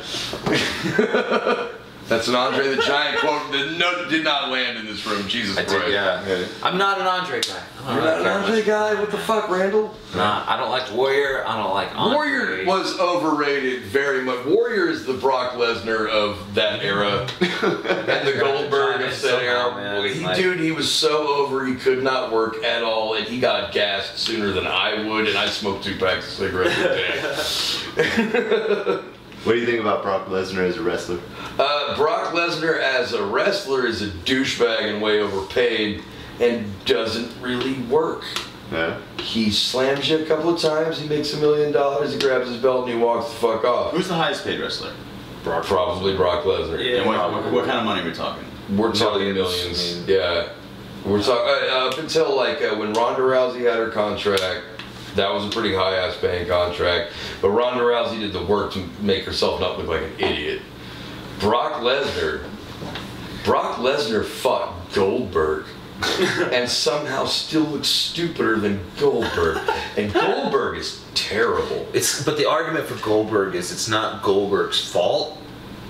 The argument because he was booked to go out there and be Goldberg. That's true. Like, yeah, his whole deal was like spear, jackhammer, who's next? That was Yeah, his whole like deal. he doesn't Okay. need a mic. He's someone who would need like a Jimmy Hart to. But Goldberg likes to consider himself a veteran at this point because he's been at it for 20 years, but he never got any better. Yeah. He's still doing it? Did you Goldberg watch plateaued. Did you watch the WWE promo where he knocked himself stupid? Yeah, he forgot the lines he was supposed to say. Well, because- And he okay. also came out there with he actually Yes. bleeding because he pumps himself up and Yeah. he hits a door And he's been or doing something this to shit get for himself years. pumped up, like punching Yeah. a locker or some shit like that. Yeah, touch the wall or whatever the fuck. But like he did that really hard. And there was also another angle where he punched a hole in a limousine window. Yeah. And he actually cut his arm open. Yeah. He's like, oh fuck. Goldberg is a terrible wrestler. But the one I'm referring to that Randall has heard of is that, like, Goldberg always sucks himself, like, because the whole deal with Goldberg is like they start shooting his entrance video while he's still He backstage. should be Goldberg for Halloween. Oh my god, We're still that would be so gold. fucking amazing. No, Craig Meinhardt as Goldberg would be fucking dope. Anyway. So it always starts off like Goldberg's entrance video starts off with him backstage, like psyching himself up in the locker room. And in this one particular promo, like there's this big heavy security door that he has to go out of, and he just like headbutts it open, and then busts himself fucking open while he does it, and then he gets out to the ring, and he just can't talk. And about halfway through that promo, you're like, that dude concussed himself and is talking stupid nonsense now. I think he said, "By damn." It's like, "By damn, I'm going for another one." And that was the immediate point. I was like, you suck more than Kurt Hawkins. Anyway, that's a wrestling deep cut. We can get back to metal if you guys would like. I just love that Randall knew exactly what you were talking Randall about. And then it expanded on it. Wrestling is fascinating. It is fascinating. It started off as a carny sideshow. The fact that wrestling even exists. It's and insane. tolerate it. Yeah. It doesn't just exist. It was wildly popular for certain eras. Yeah. Isn't it wildly popular now? It's on the rise again. Yeah. And like AEW's helping 20-year actually. swing. Yeah, the indies, the YouTube and the indie scene have kind of bolstered it. But like, you guys don't understand, like the Attitude Era, like kids in middle school would tell you to suck it, and you would want to kick their asses for that. Like, it hurts so bad. I want to add to the heaviness and question y'all asked earlier. UFO Mammoth has been a really good influence for me as far as like Bands and a metal band. I want to Okay. Yeah, we drove to Austin on a weeknight and saw UFO Mammoth. Where It's at? their only. Do you remember? Lostwell. Okay. The only Yeah. place, we played there's one of the Lost only Well. places, Yeah. right? There's like, was one Dozen Street? Dozen Street, That's where you Loswell, got- Dirty Dog, Dirty Dog. There's like Beerland. Beerland has gone up. And what's the one Beerland down is from no more. Beerland? That's right. Yeah. Yeah. I remember seeing like that they weren't paying their employees or something. Yeah, I know, it's fucked up. Yeah. The last show I saw at Beerland was Flame Trick Subs. But then what's the club up on the hill right across from Beerland? Because that's where I saw Guar and Down. Mohawk. Yes. Yeah. Yeah. And what I was saw weird? Home there. What was I saw really? Paul Bearer there for the first time. I'm friends with the Susan Paul Bearer. Dude, they're a I- great fucking band, dude. I grew up in Arkansas. We like Oh, put nice. shows together and stuff. Yeah. Nice. They used to do corpse paint back in the day. Oh, no shit. Yeah, a little fun fact. What's the Cool. first Trivia. album, the first album they put out with like the Grim Reaper and the Canoe? Sorrow and Extinction. Thank you. Yeah. Sorrow and Extinction is one of the most like beautifully heavily it balances heavy and melodic so goddamn well. And then we watched them play at Lola's with Pinkish Black. Pinkish Black. I love one of my Pinkish favorite Black. DFW bands. Fucking but I straight fucking up, love dude. Pinkish Black. Yeah. And yeah, we watched that show, and I remember like the volume was so fucking high. Yeah. That like, and I never put in earplugs, bro. Never put them in. You should. Bang, Like, dog, fucking come 2 on. sets I get in, bro. it. No, You this is should. tonight that runs my life. All you metalheads out there, wear your earplugs. Wear your Come earplugs. on, Yeah, don't be a man. badass, dude. I do every show. I know I'm lame, but I do it. like honestly, money makers, man. well, not only that, but I honestly think it makes the band sound better. Sometimes. I mean, at least to me, is If like. you're too tenor, your band sounds like garbage with earplugs in. I'm sorry. Well, it's just that like most times is like everything is overdriven, especially if you're close to the stage, and I tend to always be like right at the front. Yeah. And that's kind of like the worst place for a mix. Is typically back by the sound booth is the sweet spot because the sound guy's mixing it for him back there. That's where like the 30-plus-year-old stand just like this, like, oh, work in the morning. But right at the front is like you're getting that mix of the PA and stage sound, and they're not quite gelling right. And You get a bunch of guitar at once. yeah, so you get like a bunch of guitar, or it's like all kick drums or whatever. Yeah. And to me, like earplugs will kind of even it out. That cuts out the super highs and lows. I'll agree with that. So. Also, everybody in this room has played Tomcats, right? Oh yes. All right, those side fills on Tomcat's stage like make all the difference in the fucking world. Yeah. Like I can hear the crowd mix on stage, and so I know like with what velocity to hit my like it's fucking nuts like how precise I can play that show. Do you remember the sound guy's name over Tomcats? I don't know the sound guy now. I know previously it was James. Okay. And James was there when Rustin was there. Of course. James isn't there R.I.P. anymore. Rustin. I'm not exactly sure who's running sound, but it still sounds good over there. But James was extraordinary at his job. He was like He's the far same guy. down. Like Yeah. He was nice. The He was best really nice sound guy. guy. one of the higher paid sound guys in like the local music scene. He kind of his skills deserved it though, you know what I mean? Yeah, absolutely. Oh yeah, no, he absolutely knew the room. He absolutely knew the system, and anytime he played at Tomcats, your sound was mixed damn near perfectly. Yeah. So like, hey, yeah, anybody out there, if you're thinking about coming through the DFW area, like fucking hit up Tomcats. It's gonna be a good show. Yeah. You want to play in West Fort Worth? Too west of anything? Inconvenient location, but It's a fucking great metal bar. Yes, and It's a metal somebody bar, and it's probably for won't all throw your a beer local keg metal through bars, the back that's what I'm windshield of your car. You guys played the Tin Panther, right? Oh my god. Well, I asked because I just saw that they closed. Yeah, they should have called that place Tetanus the Bar. We played with a band. Tetanus. I can't remember their That's a good name. name. Yeah. I can't remember this band's name. But like, and they weren't bad. You're not selling it. Yeah, I get that. Their drummer wore a full flight helmet, was clearly on heroin. Oh. Like, not just like, hey, that guy's wasted. It was like, that dude's on heroin. That guy's on the nod right there. And but it was like, he was a fucking animal on the kit. Like, he wasn't good, but it was like, But he that beat guy the is shit out of a Jones. fucking going for it. And then when we got up there, we realized that their stage wasn't even big enough to support our entire band. Right. And they weren't playing through like a PA. It was just like, they had a couple of monitors and an outward going monitor. Ah. And it was still a good show, and they gave us like 5 free beers, which made me give a shit less, I guess. Right. But like, yeah, the Tin Panther. Sorry you had to drive all the way out here. Here's some beer. Well, okay, here the thing about Diesel Beast, and this is very strange about us, but like, we get put on these weird mailing lists sometimes. Because I don't do the booking. We have a management company that books for us. You played the mall. Oh fuck, we did play the mall. Oh, we played Six Flags. No, you're playing at Six Flags. God damn it. I was gonna say on We that, might be the most unmetal metal band that ever existed. However, I do want to say this. We did the Riverboat. I played I worked security for a Riverboat Gamblers show, and I was in the pit, and some dude headbutted me in the face, and everybody say hi to Lauren. Hi, Lauren. She's kind enough to deliver a beer. She was kind enough to deliver a beer. So we played this Riverboat Gamblers show, and I got headbutt in the face. And so like 2 days later, I was still kind of spitting blood out of my gums a little bit. And so they hand me the Six Flags contract, and I sneezed and spit blood all over my fucking Six Flags contract.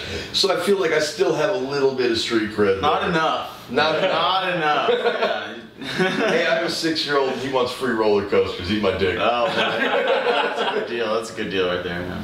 And then, have you guys played at Division Brewing? Never. Actually, Shooting stars. our other band did. We're Yeah. another band together. Yeah. You What'd guys have what'd a you think comic of it? book Did store, you enjoy right? it? It was fun. I've Yeah. never been That was a there. pretty good show. It was like a punk fest. Yeah. Yeah. Yeah, we're doing Fuzz Fest there, which is like, I guess, more of a Oh, yeah, bigger Oberon's store. fun. Yeah. I'd like to see. I'd like to go to that. Shout out to Oberon. Shout out. Oberon. DJ Brian. I will fight you at any time. This is Randall speaking. Yeah. Let me tell you something, brother. You may think you're from outer space, but me, I've got one foot planted right here in reality, brother. And in reality, DJ, I pin you down for the 1, 2, 3. Fuck you, DJ. I'm only saying that because I know he's listening to this shit. Him or Jesse? Him or Jesse. Jesse. Love you, Jesse. Love you, Jesse. No, we don't. This is our biggest fan. It's not even just Oberon, dude. We're playing with Krobo, who's badass as shit. What was it? Red Space Ape's Johnny playing that also, right? Space Ape's playing. Red Witch Johnny's playing it. I thought you said My buddies in Terminus. If you listen to Terminus, Terminus, they're yeah, playing, Terminus is badass as well. And then the second night, fuck, somebody badass is playing. Nope, Sunlaser's playing. Sunlaser's playing. Yeah. Lady Killer, who we've played with before. Actually, Lady Killer is coming up from Austin. Yeah, you played with we them in played with them down in Austin. We played with them at the Lost Well, as a matter of fact. And then I guess Dead Hawk barely didn't make it on, but Dead Hawk's coming back. Yes. Dead Hawk would have been perfect for that fest. Dead Hawk's sick though. Shout out to Kelly and Eric and whatever fucking dude they have playing drums for him now. But anyway, yeah. So like, I had a point, but yeah. Tomcats and Division Brewery.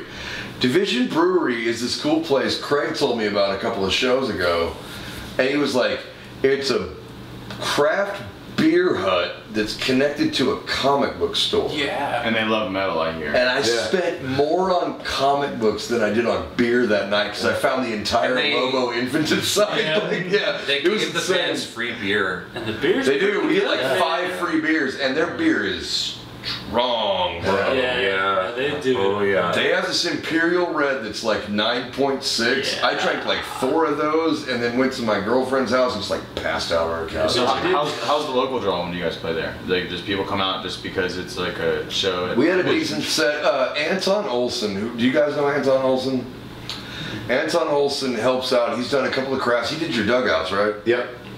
Anton Olson does these really, by the way, any band out there, hit up Anton Olson. Yeah. He'll do you a little weed dugout Those with those ones are really cool. with your logo on it. Oh, cool. Yeah, dude, and he's a really, on top of that, he's super supportive of the scene. Like, I've seen Anton out at, like, Denton shows and shit. Yeah, shout and out he to lives in, Anton like, and fucking Deb. Greenville.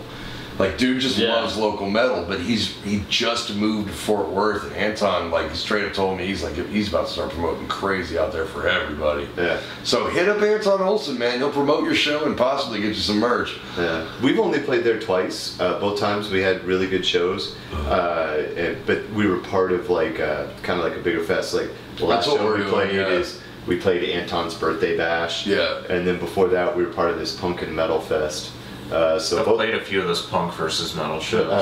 It's wild. both times. I mean, you know, the comic book store, if there's 50 people in there, it's packed, right? Yeah. So, you know, there was like 50-some people in there, and then there's also people like lounging outside and people in the brewery and stuff like that. So it's cool, you Is know? it like a situation where people are afraid to mosh because it's like there's like merchandise and shit? No, because they do a really good job. Like, okay, so it's not just a comic book store. They also have like vinyl. So they do some rare vinyl records, but all the comics and vinyls are like over here in this back corner, and then there's just this big ass open area where you just get to party. You know, And they've got a full PA, but there's no stage, so you're playing on the floor. And then, you know, the crowd is just literally just right there in front of you, which I love. That's we always played for like great. a 6-year-old girl, but I'm not even gonna lie, dude. Like, she rocked it. Nice. She was like, Diesel Beast, I want to be a flying monkey when I grow up. And I was like, fuck yeah, little girl. You have opposable thumbs on your feet. That's a solid plan. Yeah. Now, when our other band, Shooting Czars, played, there was like this kid. I'm like 2, 3, like young kid with headphones on. Seriously, a toddler with like protective headphones. Yeah. Getting down. Nice. It was awesome, and everybody was like giving him space and like moshing with him. You know what I mean? Yeah, Everybody's like skanking and stuff. It was. I just great, want to see man. like Silvertongue Devil doing all that at the show. Just be like, your mother rolls socks in heck. Oh, no, we I know you wouldn't. We go full on. There's no censoring. Didn't Yeah. you play like a little Censorship. girl's birthday party once? Well, it wasn't her party, but some fans of ours that had lived in Fort Worth moved down to San Antonio, and they came out to see us in San Antonio, and brought their little girl who it was her birthday. And little girl, I mean, you know, like 6, Yeah. you know, and the little girl had like a favorite song of ours and all this kind Which of was? stuff. And, IR, or intelligent radiation. Which is like Really? a deep cut.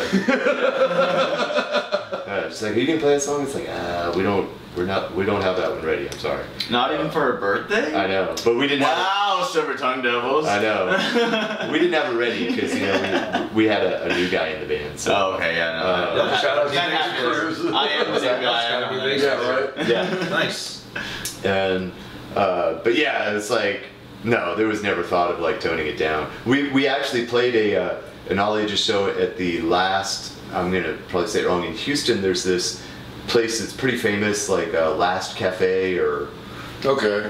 man, Last Chance Cafe. yeah, something like that. And we were part of this like weekend long festival.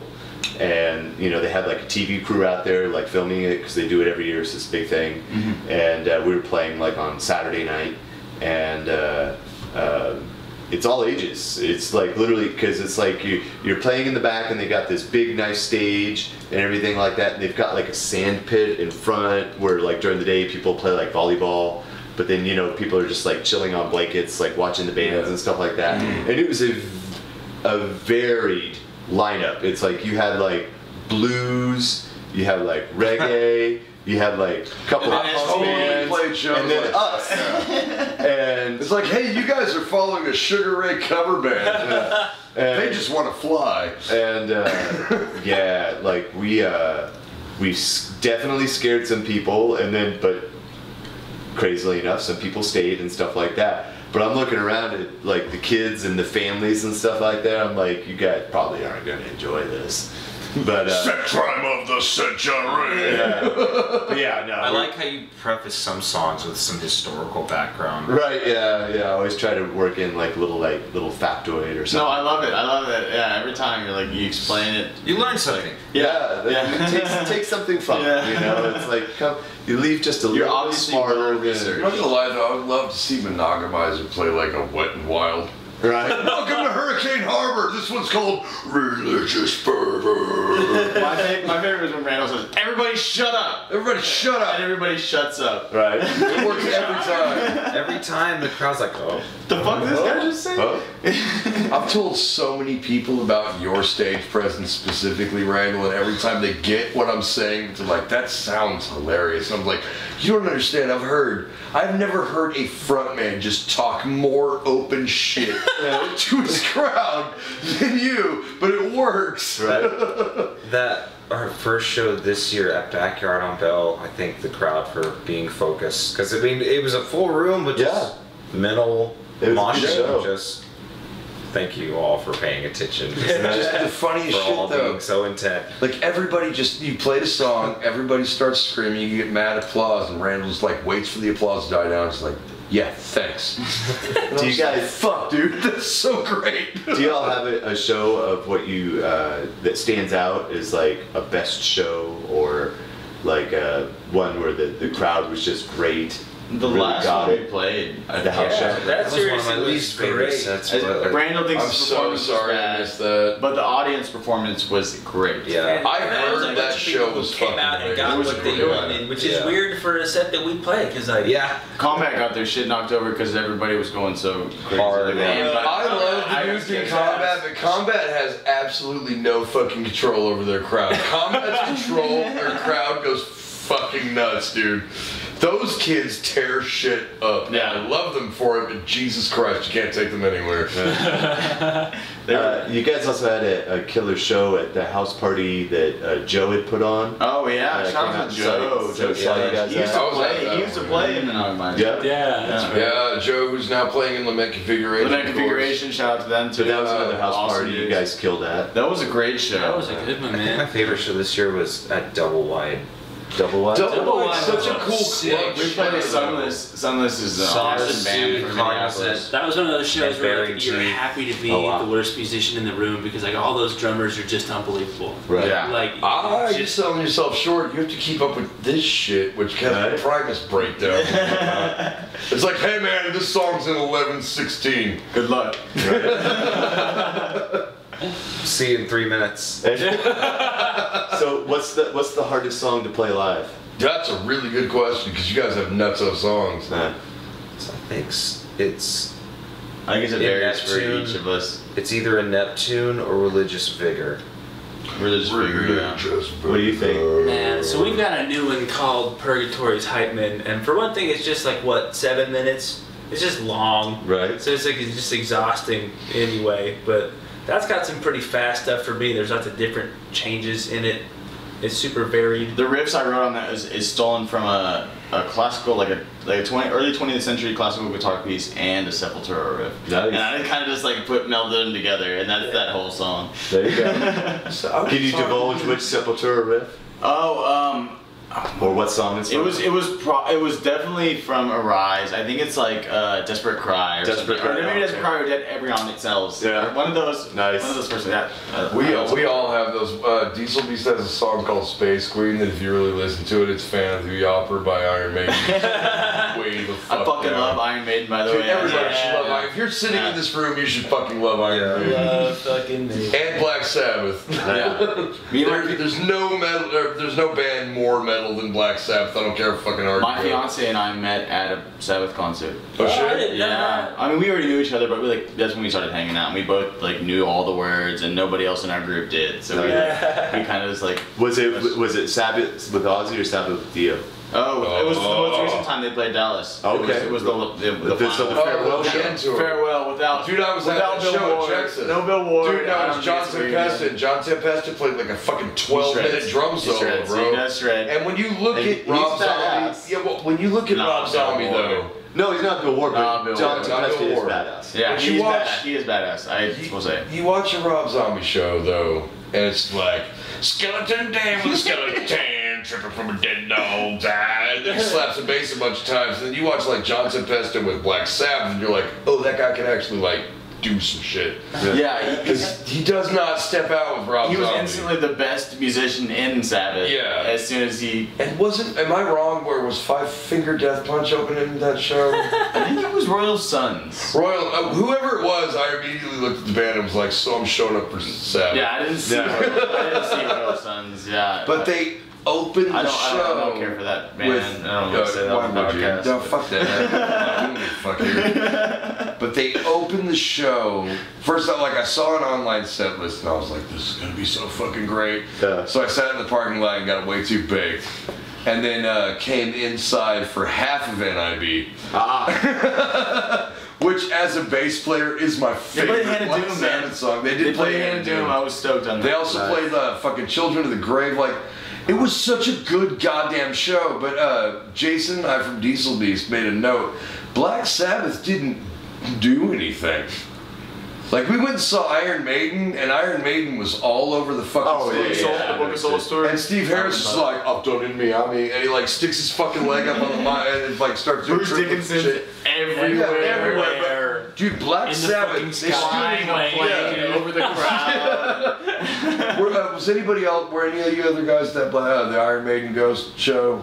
I saw them in Tulsa because they set a gargoyle on fire at the Dallas show, and it was amazing. Like, the fucking gargoyle just went up in flames, and Bruce Dickinson was like, hey, we don't know what the fuck we're doing, yeah! Oh, it was like improv, fire. Yeah. Okay, yeah. But I will say this, like, Iron Maiden put on an incredible show, but for all those Ghost haters out there, Ghost put on a fucking sick-ass show. It was a good show. There were, like, hot nuns in the crowd passing out sacrament and shit. It was so good. But when Iron Maiden came on, they set a gargoyle on fire. They played pretty much the entirety of Number of the Beast, and then the rest of the set was Book of Souls. So fucking good, They didn't do any Peace of Mind shit though, which I wish they did. Yeah, they didn't do that one. They also didn't do The Prisoner, which is so good.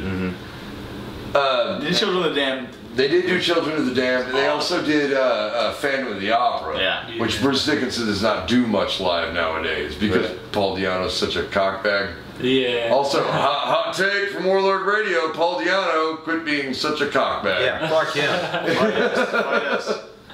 But no, man, like, other than that Black Sabbath The End show, I think the best show I saw all year was Iron Maiden and Ghost. Although Craig was supposed to go to Behemoth and At the Gates with me. I know. And then neither of us got to go because we had to work. So we both had tickets to that show.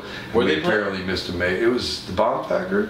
Yeah, I forget exactly. Or Gas Monkey, something like that. One of those. One of those. Yeah, I think it was Bomb Factory. I think it was Bomb Factory. But we were both supposed to go to that show, and that was one of those days like 2 hours before the show, we're like, hey, like my ball fell off. Like, I just can't come. So it was kind of a bummer night. But yeah, man, Black Sabbath still kills it. They still, and they don't do shit. They stand in one, like, Geezer Butler didn't move. Yeah, of course. His fucking feet were planted all night, and I was just like, that's the best bass player I've ever seen in my fucking life. I like to imagine there's like a marionette above, and he's just like rocking. We're just holding him up. They're like dead. They're all dead, and he's just like moving them around. When I saw Sabbath, Tony Iommi was wearing a full-length leather jacket and sunglasses, and he had his like gold cross on.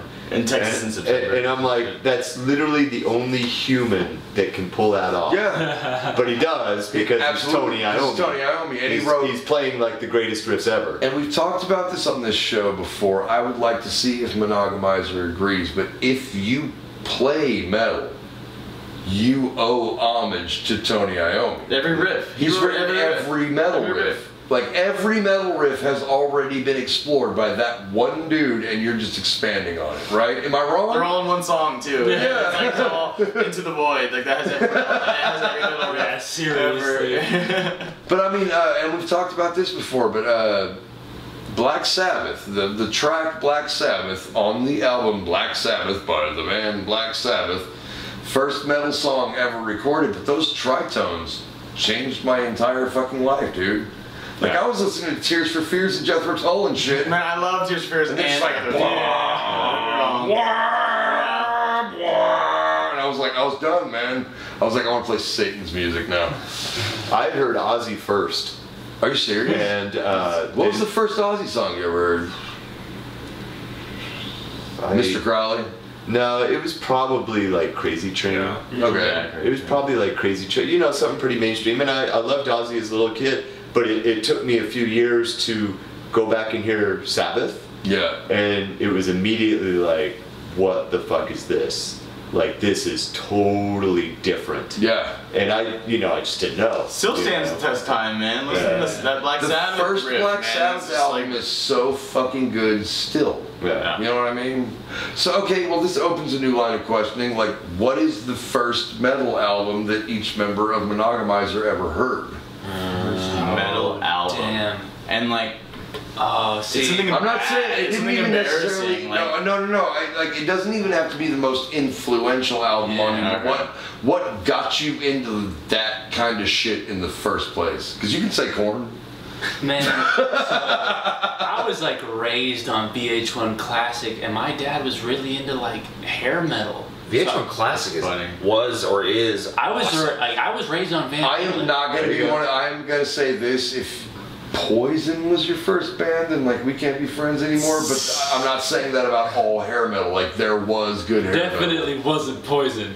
Man, and like I think the first metal band I remember independently liking probably was Iron Maiden.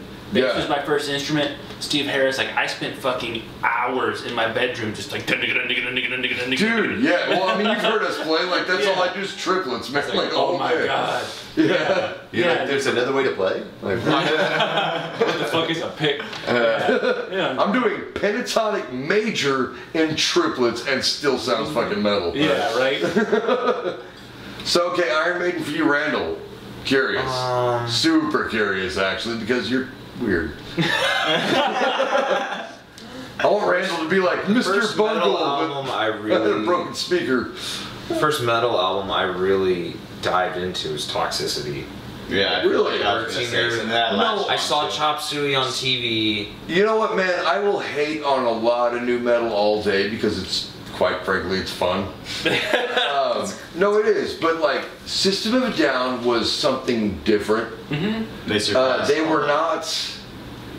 were not your typical just new metal. Like, the first band that had the first album that had like Sugar on it and shit. Self-titled.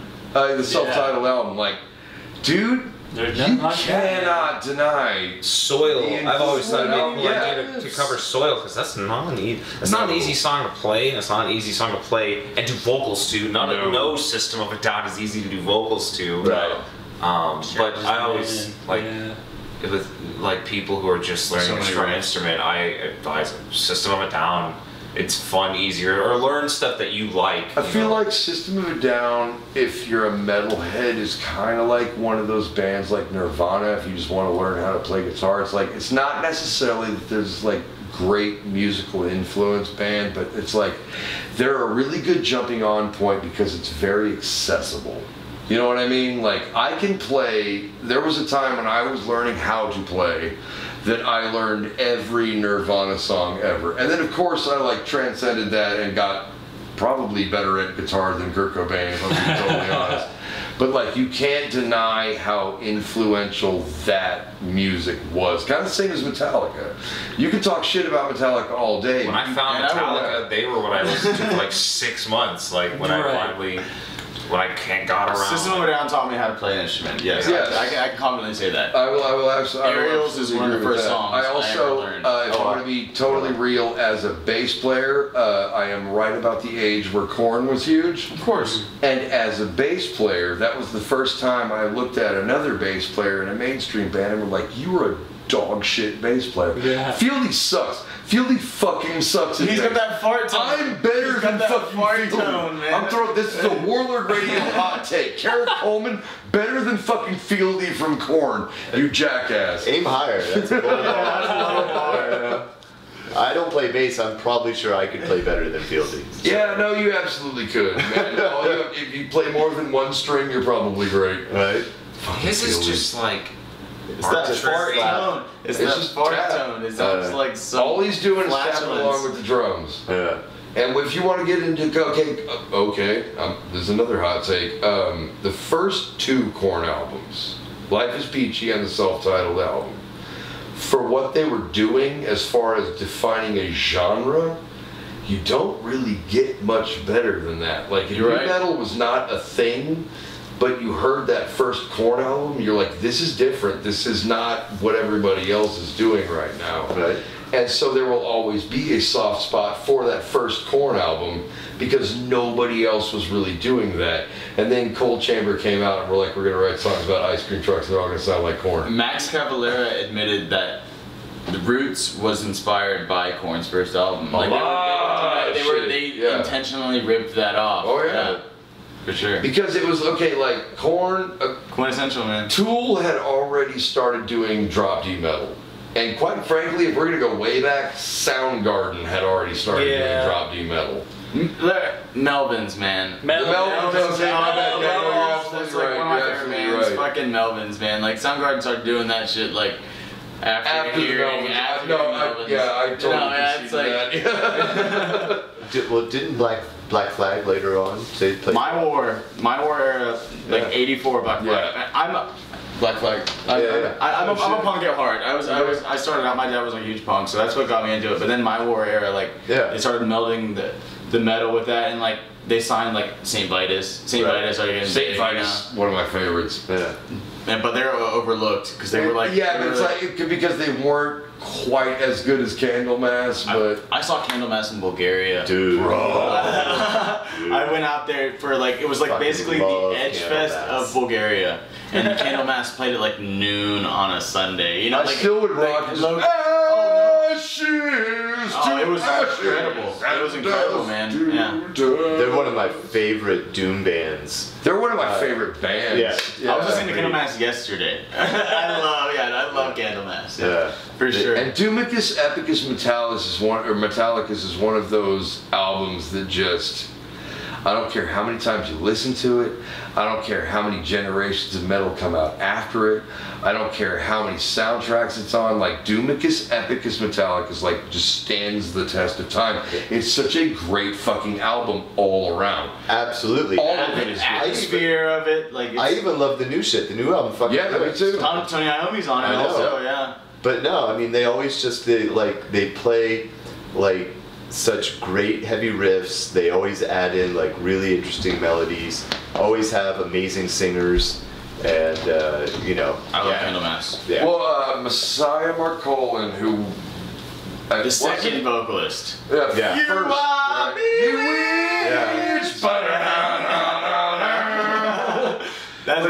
he came back for a few shows, and then man, like even when they they didn't even replace that because I think they like kind of melded the new singer in with some Messiah Marcolin shit.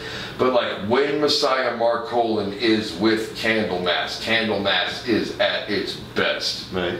And you really can't deny that. I'm sorry. How come? I'm sorry, new singer for Candlemass. how come a contemporary band of today, like an extreme metal band, hasn't shot a music video that just is frame for frame?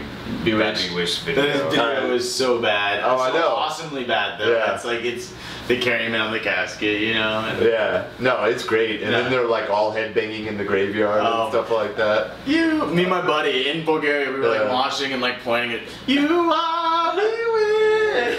Man, we were like moshing like Bulgarians had never seen before. They were like, "What are these dudes doing? It's noon on a Sunday. Like, why are these dudes moshing so hard to this band?" Nice. Also worth mentioning, I saw a UFO at that fest, Oh, wow. and I saw Oh, shit. Twisted Sister with Portnoy playing drums. What Oh. the fuck? Yeah, in Bulgaria. What? Also worth mentioning, What the fuck are you doing in Bulgaria? I went to see Candlemass. Okay. I literally only went to see Candlemass, You and I. flew to Bulgaria to see. Well, I was doing some other guitar stuff around Europe, but I went to Bulgaria on that trip. Oh, so you were just randomly doing guitar stuff around Europe, which. But separately, I went to see. Worth noting, the mayor of this town in Bulgaria is a huge metalhead. I was walking through a park, and there was like trees, forest, beautiful park, and all of a sudden, a giant bronze statue of Dio. Ah, And it just says Dio, Holy Diver, no context Bro. as to why there's a Dio statue in the you woods. don't need context. Larger than life, like larger than Dio. You know, Dio was small. This Yeah. was a giant statue. There I was is like, no bigger Yeah. metal to me No. than Dio. I'm It was- sorry, like I don't care how Cannibal Corpsey you are. I don't care if you're fucking Dark Throne, just fucking sucking Satan's. You're not as metal as Dio. Right. You just fucking. That dude was 5'6" of Irish He was Fury. like, Wizards, motherfucker! It was the greatest shit ever. Yeah. So good. That's one that I missed seeing in concert. That and I had tickets to Motorhead right before it let me down. Oh man. I got to see Motorhead, but I did not I did ever get not- to I got to see Motorhead. Motorhead I did get to see and Saxon, Dio. though. That was same great. show, Yeah. and Yeah. Testament. What was that? What was I got that? to see Testament, Judas Priest, Motorhead, and Heaven and Hell all on the same show. Yeah. They play like because I got to see Motorhead during the day. It was daytime when I saw Motorhead. when Dio played in Heaven and Hell, though, they had this song called Bible Black. Oh yeah. Bible Black is such a fucking great metal Oh, it's a song. great song, Like, I great feel like riff. it kind of overshadows the rest of their catalog. But the whole catalog was good. But Bible Black specifically was such a good goddamn metal song. And I feel like nobody knows it. That last Heaven and Hell album with Dio on it that has Bible Black is amazing. Yeah. It is You know what it's amazing. called? What the album was called? I think the album might even be called Bible Black. I don't think it's that. You don't think so? I can't remember. I can't remember off the top of my head, but I know that like it was the last album that Dio ended up doing with them. Yeah. Before he got sick, and it's got the Bible Black was the first single on there, but it's a fucking amazing album. Like you said, like I feel like after that they got back together with Ozzy, and I feel like that album got overshadowed, but it's If incredible. we're gonna be totally honest, and I feel like all of us know metal fairly well, and we know classic metal fairly well, is that Bible Black, Heaven and Hell was better than Black Sabbath 13. Like it just was. Yeah. Black Sabbath 13 was fine. I liked a lot of tracks on it, but as a whole album, Heaven and Hell was better. Yeah. It was better fleshed out. It was heavier. It sounded more evil. There was a lot more tonal shit to it. Whereas, and I love Black Sabbath, and I will always love Black Sabbath, but Ozzy just gets up there and Ozzy's. Like he just does. Like Dio got up there and was like, I'm a goddamn meteoric space wizard. Right. And Ozzy's just like, I can't find my keys. But you want to know what's better than that? Steel Panther. I was literally impersonating about to Ozzy. say- I have seen that, and then they did Bukkake Tears as Ozzy. Yeah. Rocky Tears. Dude, Steel Panther. I can't do it. Man. I can't do it. Look, I don't listen to Steel Panther, but you've got to go see a fucking Steel Panther I show. can't. Yeah, no, You've gotta you're see gonna the show. see tits. Well, they Well, were man, like I can see tits. I don't need That's Steel not a problem. That's not a problem for me. I don't know about you guys. I gotta go. So to wrap this up, tell us about the song that we're going to hear at the end, the other new song that we have. It's called Religious Vigor. It is a bass-centric song. Please say it like you did the first time. Okay. It's Religious Vigor. Randall. You're never gonna get a good We're supposed to be answer. friends, you prick. That's awesome. It makes it sound like you're not. And for half of this episode, Carrek, what did you call it? Religious fervor. That was my bad.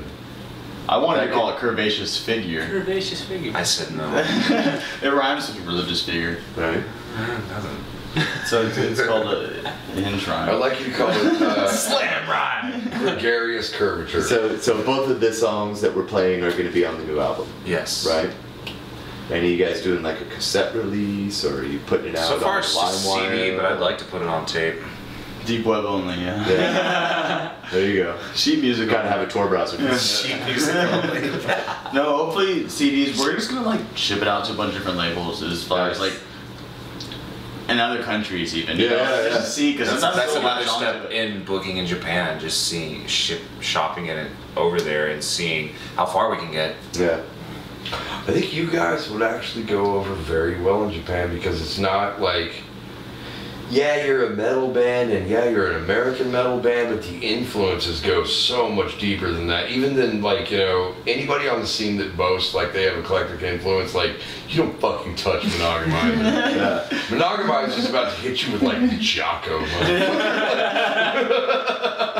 I think the best Steel drums. like for writing metal, like Dead Can Dance has been Yeah. great.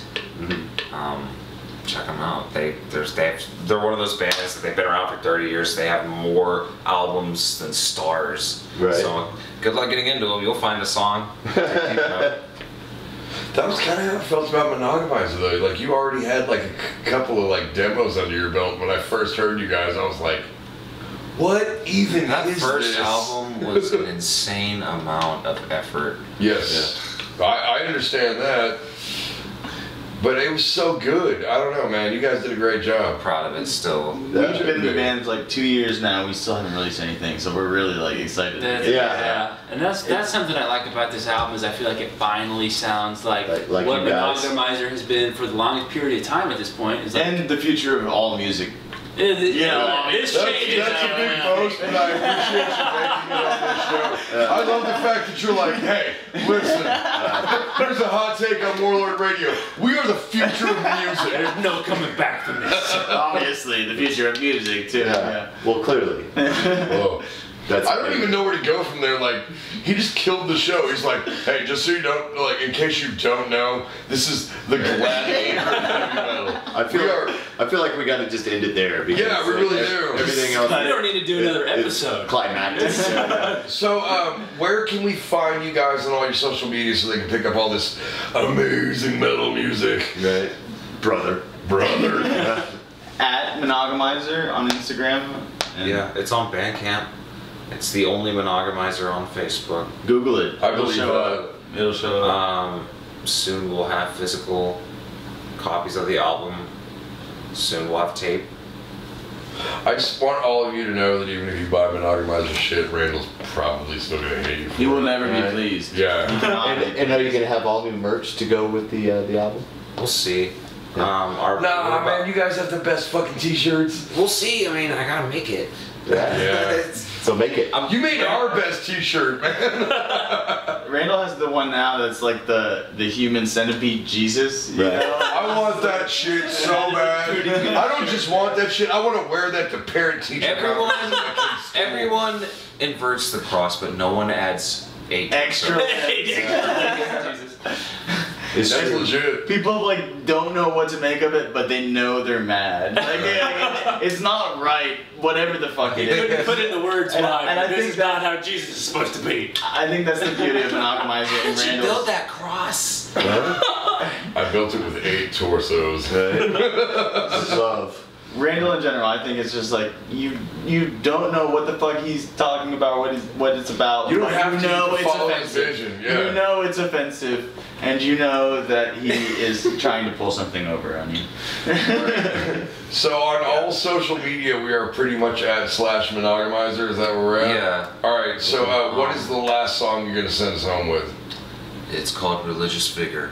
Religious Vigor, which I've been saying wrong this whole time, and I apologize. And I think it's the song that you hear the reggae breakdown. Yes. Nice. I think it's that song, and you'll know it when you hear it.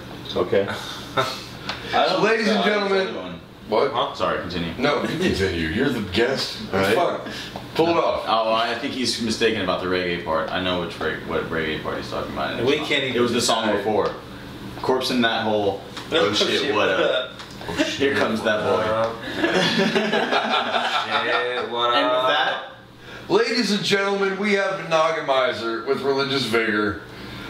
They are amazing. Check them out on all of their social media shit. And listen to more warlordradio.com, wherever we're at. And we're also on Harry Rock Radio now. Yes, we're partnered with We are Harry Rock Radio. Partnered with Harry Rock Radio. And, We're very they're much going happy to through be on and that. they're showing our previous episodes every Sunday night. So last Sunday night they showed your guys. Yeah. oh, okay. So they're just going in order from there. Or no, wait, I'm sorry. It's this Sunday night. This Sunday night. Sunday night is going to be you guys. We're in the past and the future. Yeah, you guys are the future. But yeah, so we're excited about that because they're showing all of our older episodes while we're also putting out newer episodes and stuff like that. So We are promoting the fuck out of this thing. We're trying to get everybody's name out there. Yeah. In fact, if you guys go to Japan, you fucking. We'll mention Warlord. Give us some, you won't have to. They'll already have heard of you. Give us some Warlord shirts. We're welcome out there. That's right. Oh, You guys should do Warlord that. shirts. Right. Hey, Randall, could you design us some Warlord shirts, please? Yeah, you go. All right, sweet. There you go. It's gonna need lots of just dicks. Dick axe, dildo. Anyway, everybody say goodbye to the Warlords. Goodbye, Warlords. Bye, Goodbye. You're welcome, warlords. You're welcome. Well, thank you you, are guys. very welcome for hearing Monogamizer on Warlord Radio tonight, and we We'll would be like back. to thank you for taking. That was Fuck Mark V. Kearns. We are out. That was a nice touch at the end there. Yeah.